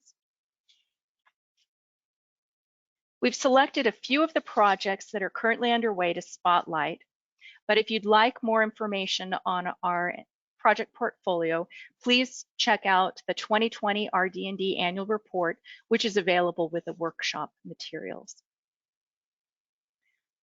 The first project, the Smart Shutoff Technology for Commercial and Residential Buildings, is a project which builds on some previous research developing a smart shutoff device located at the meter set assembly, moving it closer to commercialization. This is a OTD project with CEC co-funding, and the benefits identified include safety and reliability. The next project is a PRCI project, Greenhouse Gases Emissions Reductions, and this is a strategic research priority identified by PRCI as an area which is impacting all pipeline operators. And it's focusing research efforts to reduce greenhouse gas emissions from pipeline transmission lines. And it includes projects which focus on compressor emissions. And the identified benefits are greenhouse gas emissions reductions and improved air quality. This is a NiSearch project, which also builds on previous research to further the development of non-destructive evaluation technologies using X-ray and terahertz to detect defects in PE pipe joints. And the identified benefits are system reliability, safety, and greenhouse gas emission reduction. And our last spotlight project is looking at the impact of hydrogen natural gas blends on elastomeric operating components of the natural gas system. And this is another NiSearch project with the identified benefits of reliability and safety. Next, we have the gas operations RD&D project approval process. The key points to note are that the project proposals and ideas can originate from internal or external sources. Each is reviewed and vetted with subject matter experts before it's put forth for funding approval or support.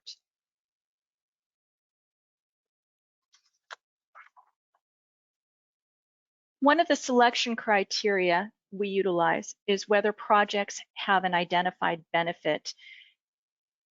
These are the 6 main benefits. And we've included in the lower right-hand corner of each benefit box a percentage. And this is the percentage of the projects that are part of our portfolio first quarter of 2021 with the identified benefit. And of course, these percentages will change throughout the year as our portfolio changes.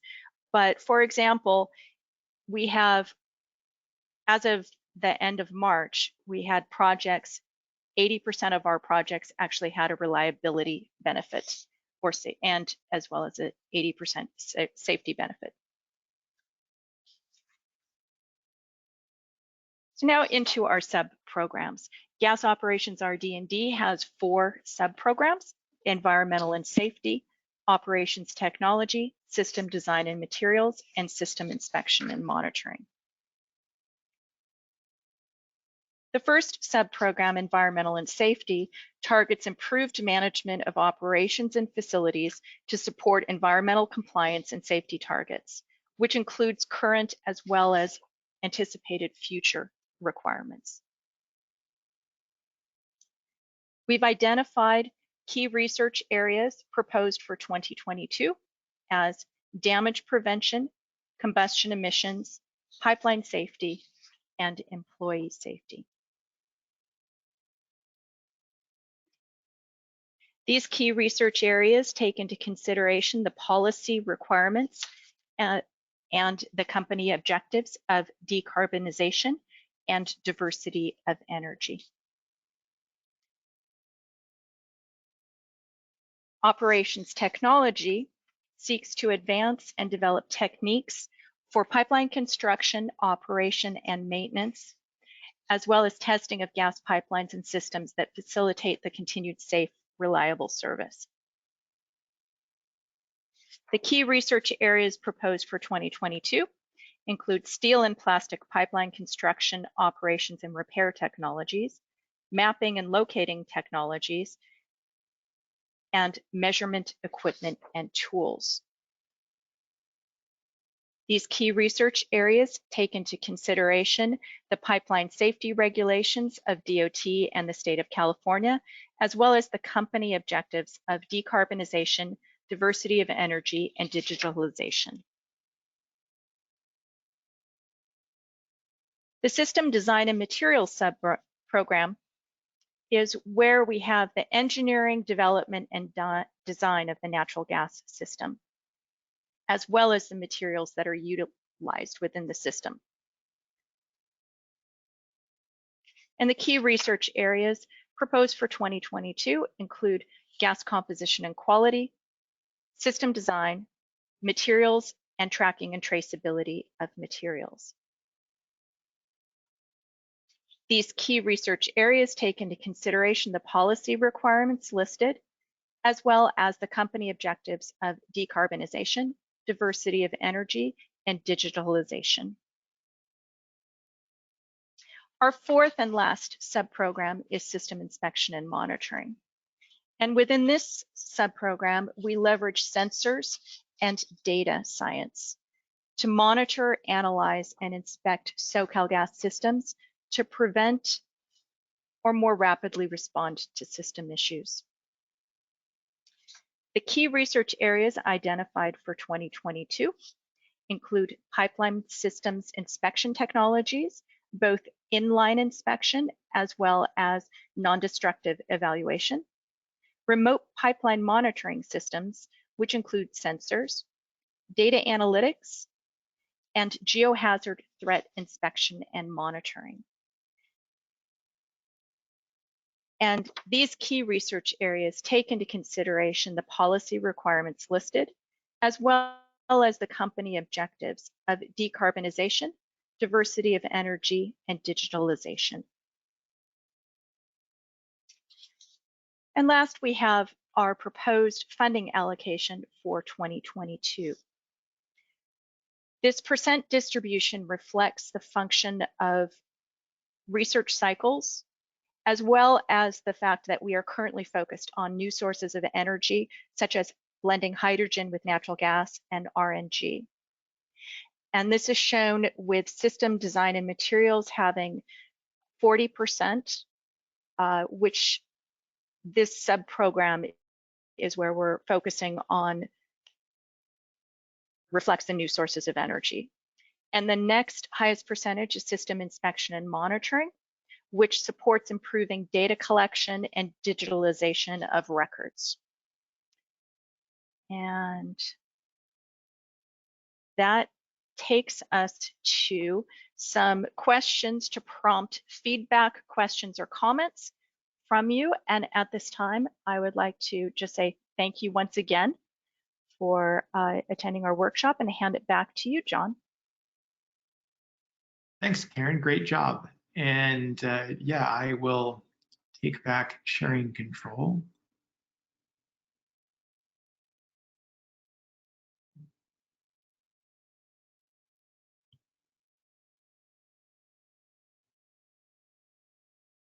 Okay, so as Karen mentioned, we have some specific areas we would like feedback for gas operations.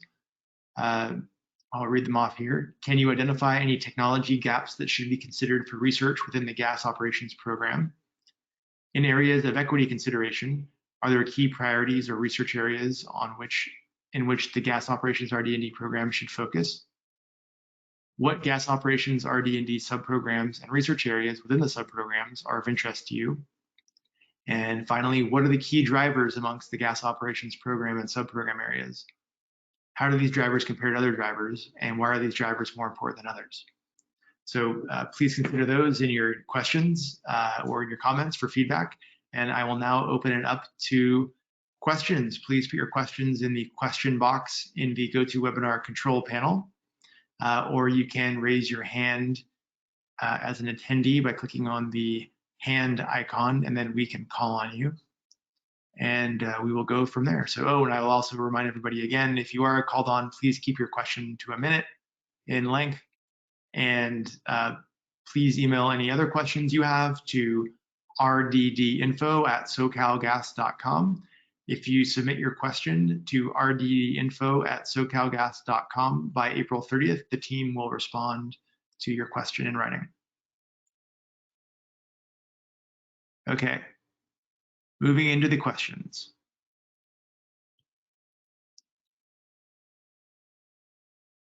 Question number 1 from Hamadreza Agassi.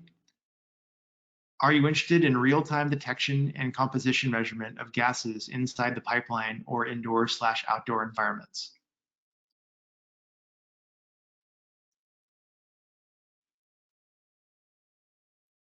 Question to Karen or Ed?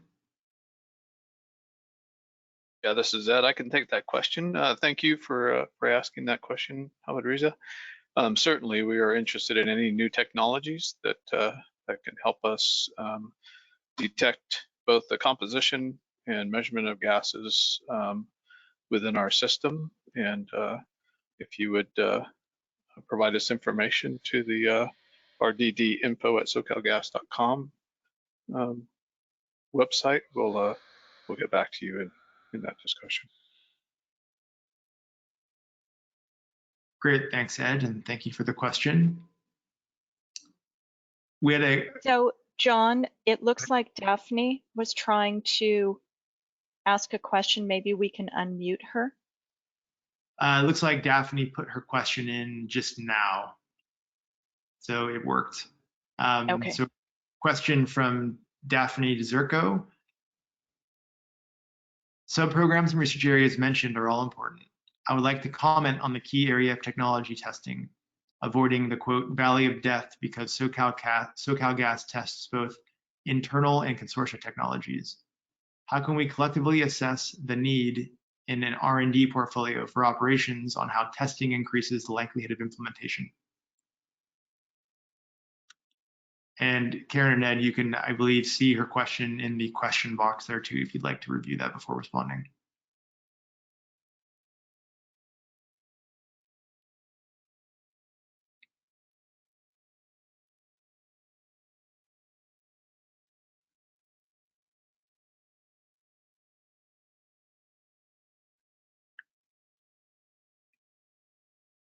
Daphne, thank you for your question. I'm going to defer to Ed to respond. Hi, Daphne, Ed Newton. I'm not too sure I completely understand the gist of your question, but I think the the challenges that we have in testing technologies and in operations, is certainly one of the challenges in research and development is actually getting, the technologies that are being developed from the researchers out into real life operating environments. And that's certainly an area where SoCalGas provides a benefit to the development path for researchers.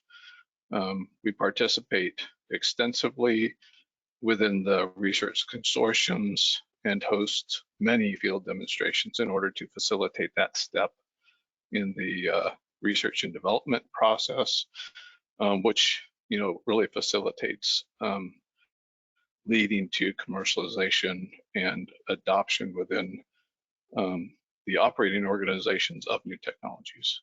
So I hope that answered your question, but if I didn't get the gist of it, please either submit another comment or you can submit a written comment and we can provide written response in more detail. Thanks, Ed. Yeah, and Daphne, feel free to send more details of your question to rddinfo@socalgas.com. Okay, we have two questions from Pam Hidari. First question, X-ray sensing is ionizing as opposed to terahertz imaging. Is there any concern? I assume with the X-ray sensing being ionizing. Yeah, this is Ed Newton. I'll take that question. That, of course, is part of the research evaluation to determine whether or not there is any deleterious effects on the materials themselves, and that will be considered as part of the research program. Of course, there's the other health benefit concerns, and safety of managing those technologies, which are all considered as part of the research and comparison of options when performing non-destructive evaluations. Okay, great. And then the second part of the question, one of your research needs is on enhancement of acoustic, electromagnetic, and ground probing radar systems to produce complete accurate images of buried substructures. What level of accuracy are you interested in?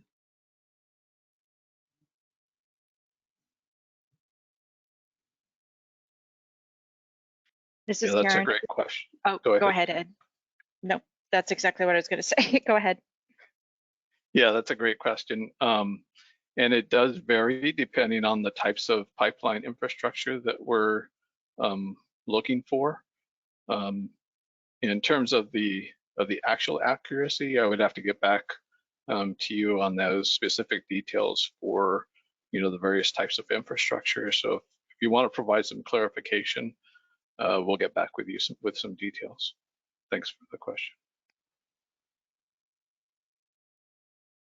Great, thanks, Pam. And you can send your further detail to rddinfo@socalgas.com.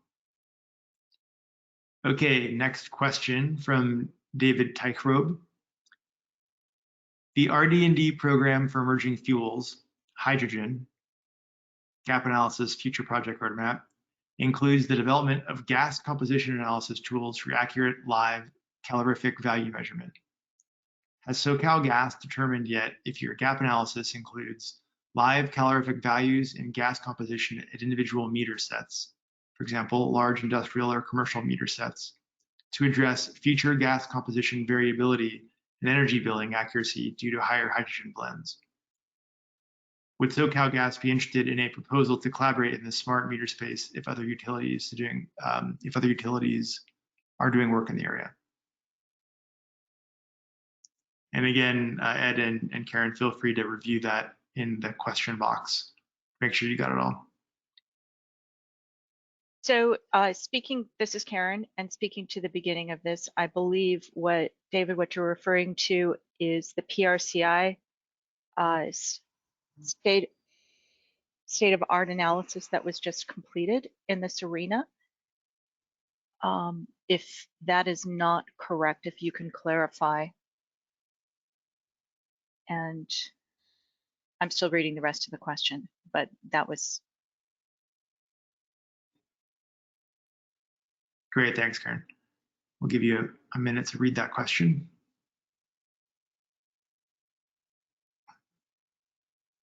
So we are looking at doing research in the area of the metering with the introduction of hydrogen.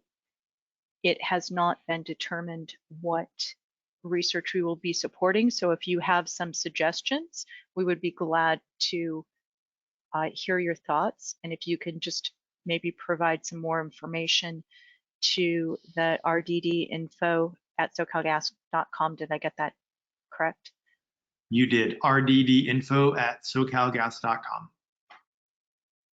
And we can have that discussion with our subject matter experts. Thank you for your question and comment. Okay. And just to add a little bit to that, this is Ed Newton. We are working on planning for some full-scale demonstrations and pilots to demonstrate, some of those issues related to the gas composition and how that may change between, the point of insertion into the system versus point of delivery. And we certainly would be interested in any proposal to collaborate in that space in regard to smart meters. So again, if you can add that to your comments, your written comments, we appreciate that. Okay, thank you. And we have a couple of minutes left in this Q&A, and we have a question from Claire Becker-Castle. Does SoCalGas also have proposed research to study the effect of hydrogen on steel gas pipelines in addition to plastic lines? So I'll go ahead and take that question. Yes, we actually have research that is currently underway looking at the impact of blending hydrogen into steel in actually several different areas. We've got projects with OTD, as well as we have some going on in-house and with NYSERC. So we've got quite a few that are looking at across the natural gas system. Good question, thank you. And a quick follow-up from Daphne DeZerko. She says Daphne will be following up. Note that I think SoCalGas is a leader in the industry in testing technologies as well as ideation, and as folks assess the program, the implementation work that is done so well needs to be factored into that process. Thank you for the comment, Daphne. And then David Tykerobe commented that PRCI was a co-participant. So as follow-up to his earlier question, and thank you, David, please feel free to send more information to rddinfo@socalgas.com. And we have a minute left. No, we do not. It is 2 o'clock. So thank you, everybody, for all of your questions. And thank you, Karen and Ed, for all of your answers. And we will move on. So that concludes the 5 program areas. So now we will just move into our wrap-up section for the day. Before we get to our Q&A, we briefly want to walk through what all we've covered today. So we started off providing results from 2020. We talked about input and guidance from the CPUC in the resolution that was finalized. We talked about the RD&D overview and structure. We talked about 2020 in review. We gave an update on 2021, which included status and changes for 2021. We sought input for 2022, which included the RD&D plan development for 2022. And then we heard from the low carbon resources team, clean transportation team, clean generation team, customer end use team, and then just now, finally, the gas operations team. We covered a lot today. Thank you for your time and attention. We really appreciate everybody joining the workshop today and providing such valuable comments and great questions. I know that the team will be going through what you've sent to see if they have any follow-up. And please feel free to continue sending questions to rddinfo@socalgas.com. And please get those questions in by April 30th, and the team will respond. And as I mentioned, the remaining workshop time will be used for addressing questions and comments. Please submit your questions in the GoToMeeting questions box. I guess it's technically the GoToWebinar questions box, or please raise your hand to be called on. As throughout the day, due to time constraints, questions and comments will be limited to 1 minute. And again, participants will have until Friday, April 30th to submit written questions and comments to rddinfo@socalgas.com. So with that, we will move into the final Q&A. And I believe we have a list Troy has been putting together on our team here of the questions that have not been answered yet. So I will pull those up on my end. Okay, we have a few questions from the low carbon resources section that I can start off with here. So Paul and Ron, if you're available, the next few questions are to you. So please unmute yourselves. Okay. Okay. And so everybody knows we're planning to go for the next 30 minutes or so. So we've 2:30, 2:35, we will call it a day. Okay, first question from earlier, from Jack Chang. Many of the renewable gas research areas listed on slide 56 are in the 2021 research plan. What additional research topics do you foresee in subsequent plans having to do with hydrogen and renewable gas production?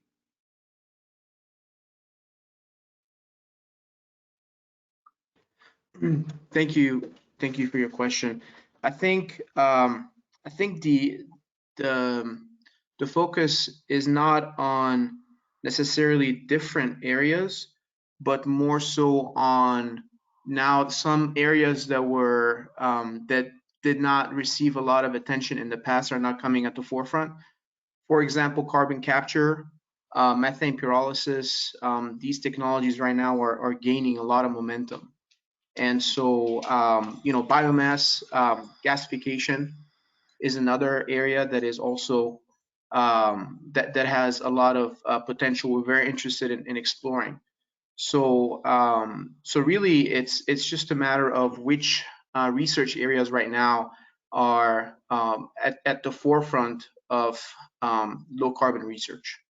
And so I hope I answered your question. Thanks, Paul. And Jack, if you're still on, feel free to post a follow-up question. Okay, next question from Dina Haynes. Israel recently announced a solar cell technology that can create enough energy to electrolyze water in a solar panel. Are we looking at this technology also, so a separate electrolyzer is not needed? Yes, thanks for your question, Diana. Actually, we are working with Caltech and the JCAP team at Caltech to demonstrate photoelectrochemical hydrogen production, so direct hydrogen production from the sun without having to generate power and having an electrolyzer there. So yes, we are looking into this technology. We're very interested in it. We think it could drastically cut down on capital cost and operating cost investment by just using direct sun to hydrogen conversion. Great, thanks, Paul, and thank you for the question, Deanna.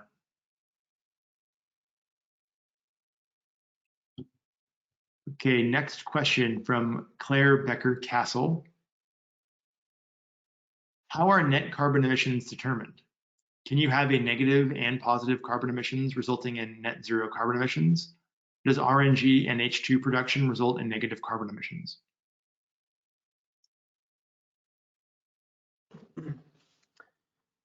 Thank you for your question. Yes, so it really, there are a lot of factors that impact your carbon intensity. You have the feedstock. Obviously, if you're using, for example, cow manure as your feedstock for RNG production, your carbon intensity is going to be much lower than if you use, let's say, biomass or wastewater. So yes, carbon intensity, I think it depends on the pathway, depends on the technology, but really, so this is not a quick answer. So it really depends on which specific pathway you're looking at.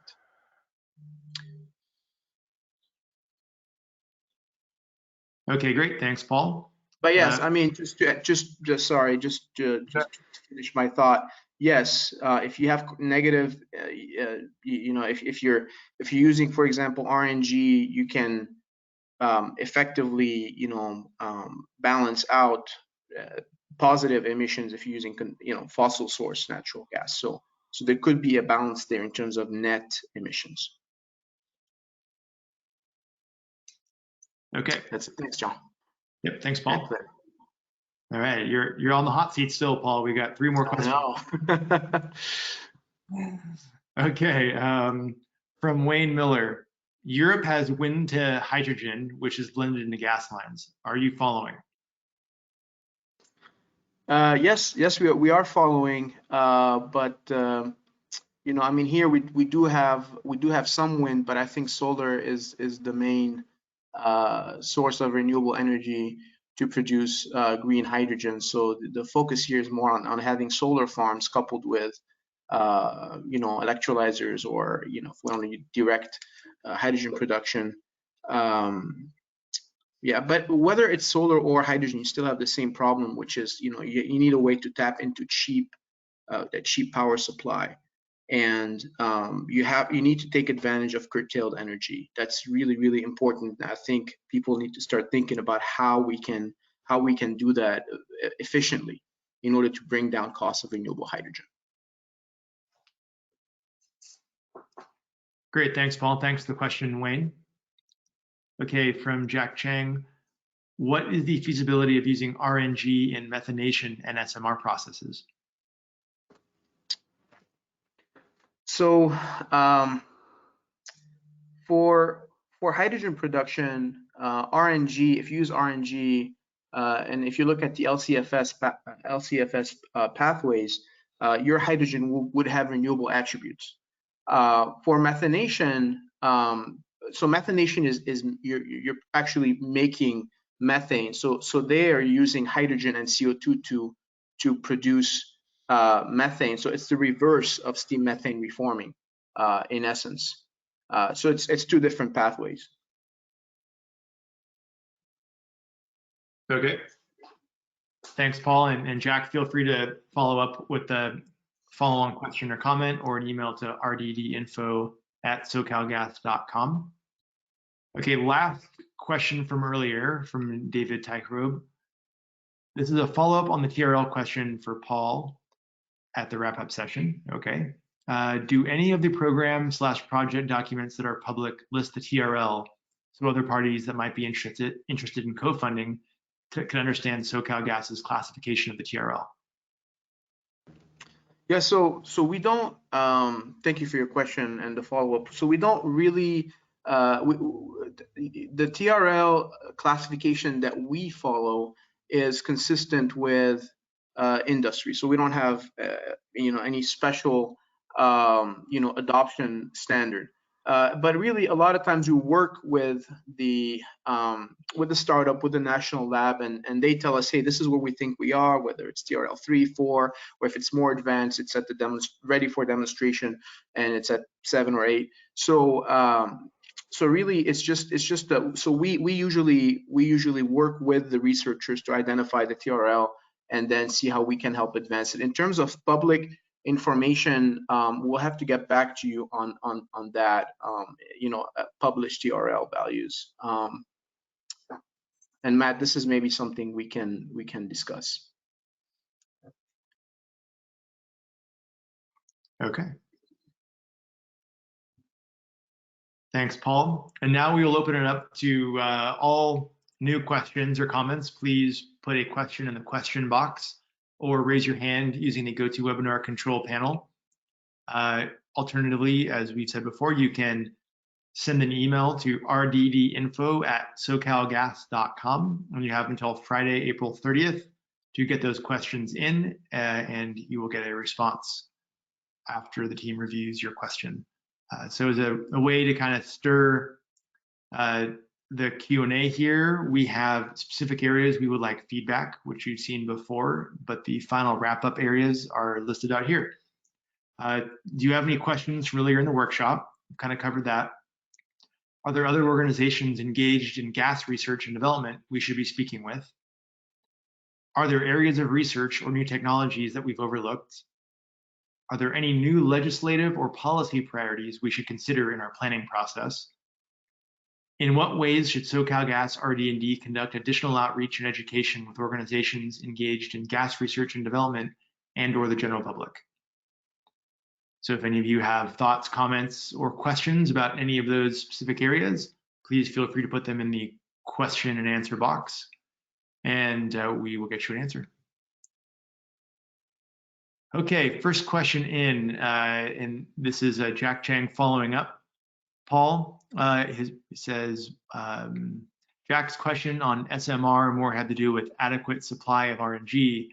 Do you foresee mainly fossil gas or RNG in SMR applications developed through your R&D projects? No, just RNG for SMR applications. We're only focusing on RNG.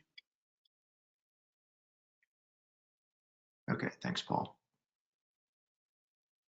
I saw for a quick second there somebody raised their hand. If you didn't mean to unraise your hand, please go ahead and raise it again, or submit your question in the question box.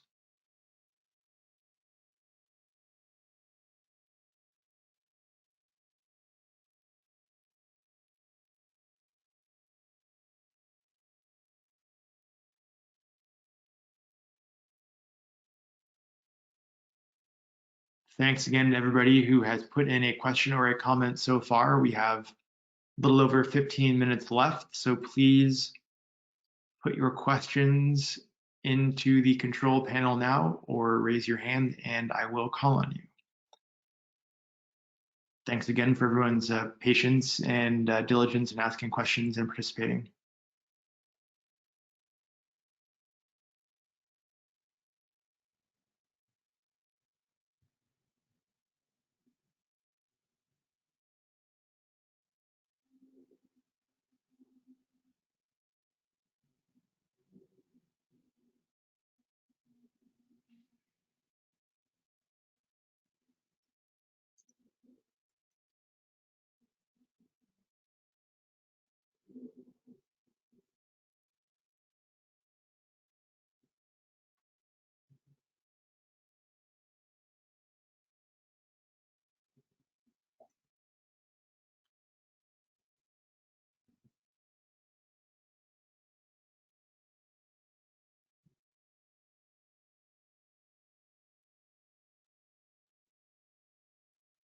Okay, no further questions yet.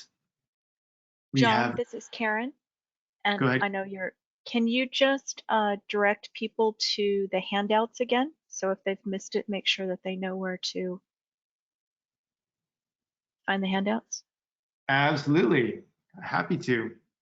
So everybody, as Karen mentioned, and as we've mentioned a couple times today, please feel free to look at the handouts section of the control panel where you can find the 2020 annual report, as well as these slides from today.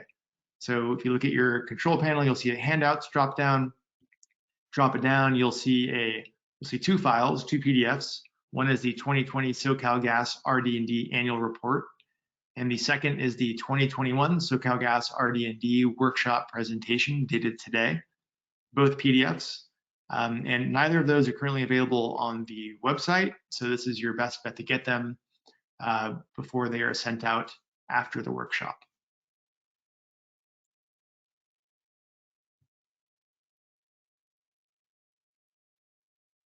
And question, Matt, I believe that the presentation slides will be sent out at some point to attendees, is that correct?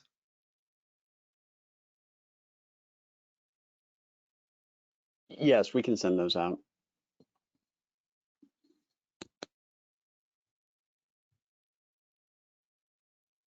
Okay, we have a comment from Ashita Shah, very informative workshop. I will reach out with all my questions and answers at rddinfo@socalgas.com. Thank you for the comment, Ashita.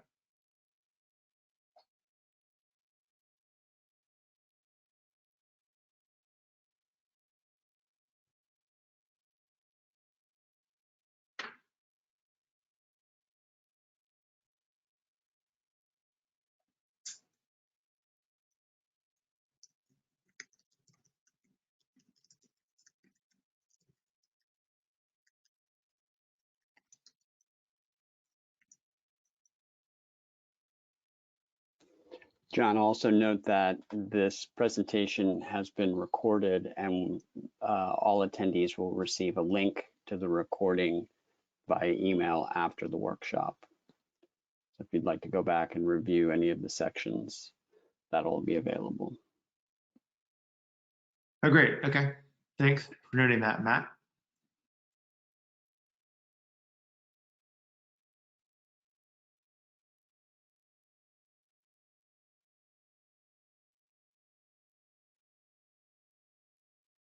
And the workshop presentation, even in PDF form, is about 12 megabytes. So the probably most sure way to make sure you get a copy of it is to take it from the handout section today. Good point, Matt. So that likely won't be emailed out for size restriction concerns, but will be made available publicly, as Matt said, on the handout section here in the control panel.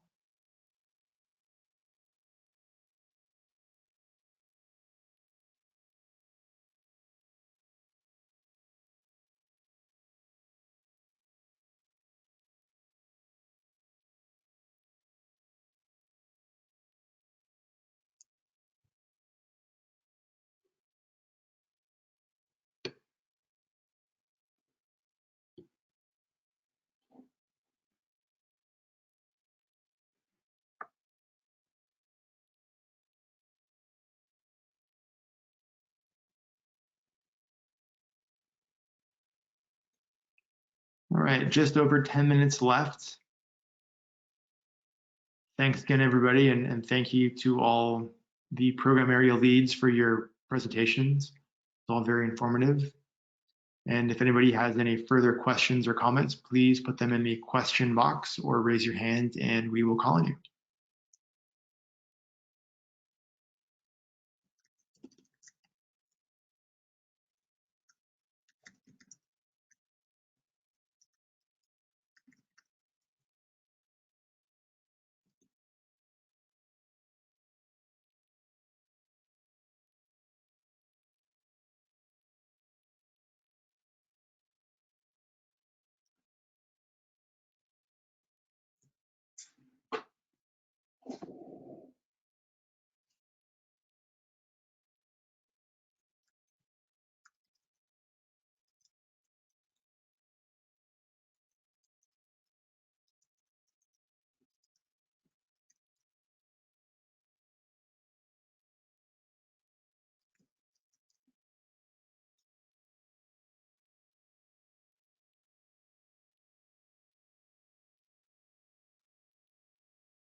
Okay, a little less than 10 minutes left from folks.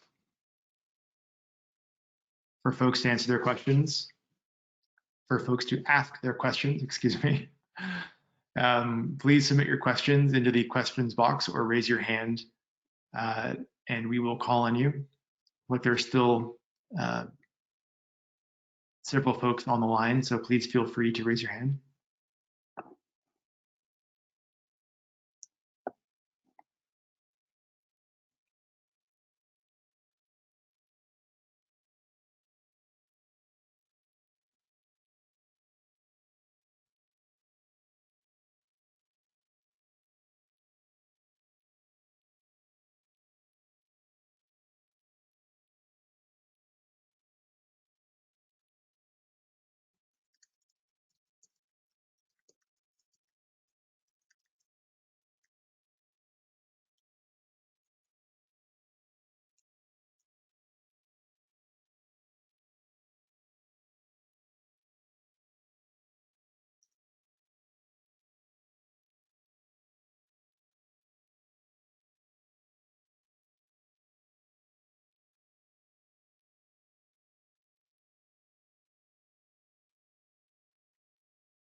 Hi, everybody. I was just requested to lead us through another stretch, just kind of a safety moment as we wrap up our workshop. So just a real quick check because I had audio issues. Can you hear me, John? I can hear you. Okay, great. So we're going to circle back to one of the earlier stretches, and we've been sitting for a long time. This is something you could do standing or sitting, but we're just going to reach our hands up over our head and just kind of stretch your arms up. And then you're just going to lean to the right, hold it for 5 seconds, and then come back and lean to the left. We're just going to hold it for 5 seconds. And then lower your arms, and then we're actually going to do some finger flicks. So you close your hand into a fist, and then flick out your fingers. And as you've been typing for a long time or sitting using your mouse, this just kind of gets the blood flowing and gets your fingers work kind of stretched out a little bit. And then we're just going to do some simple wrist circles. So just circle your wrists to the left. As always, whenever you're doing any stretches or anything, if you feel any pain, stop. Don't push past. Just do what feels comfortable and reverse and just do the other way. And then just shake out your hands. As I don't know about you, but I know sometimes they just get tired kind of wakes up your hands a little bit. And so last, just to go back to the eye health thing, if you've been looking at the computer screen and watching the presentation, we're going to actually just take our eyes and look somewhere in the distance, at least 20 feet away, and just kind of once again focus. So instead of looking at your near vision, you're using your far vision. Hopefully you have something fun to look at. Or it could even just be like me. I had a different wall to look at. So thank you for the opportunity to share some of our safety moments. We do these regularly at SoCalGas. We consider safety as a really important thing. So thank you. John, back to you. Thanks, Karen. That was great. I feel way better. Appreciate that. My wrists and fingers, thank you. Okay, we got about 5 minutes left, and we still have a bunch of folks on the line. If you have any burning questions, please put them in the question box or raise your hand and we will call on you. Otherwise, please send your questions and comments to rddinfo@socalgas.com. And if you get those questions in by Friday, April 30th, the team will respond in writing to your question or comment. And yeah, please send in your questions. Great to hear from everybody.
Okay, just a few minutes left. This is your last chance to get a live question in. Otherwise, please feel free to email your question to rddinfo@socalgas.com.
Okay, no more questions have come in, so we can call it a day. We have about 30 seconds left, and then we will stop the workshop presentation. But I would like to thank everybody one more time for attending the 2021 SoCalGas RD&D Spring Workshop.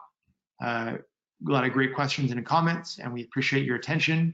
And thank you to all the speakers and program area leads. And please feel free to reach out to the team at the email address we've given throughout the day, rddinfo@socalgas.com. And have a wonderful rest of your day, and thanks again.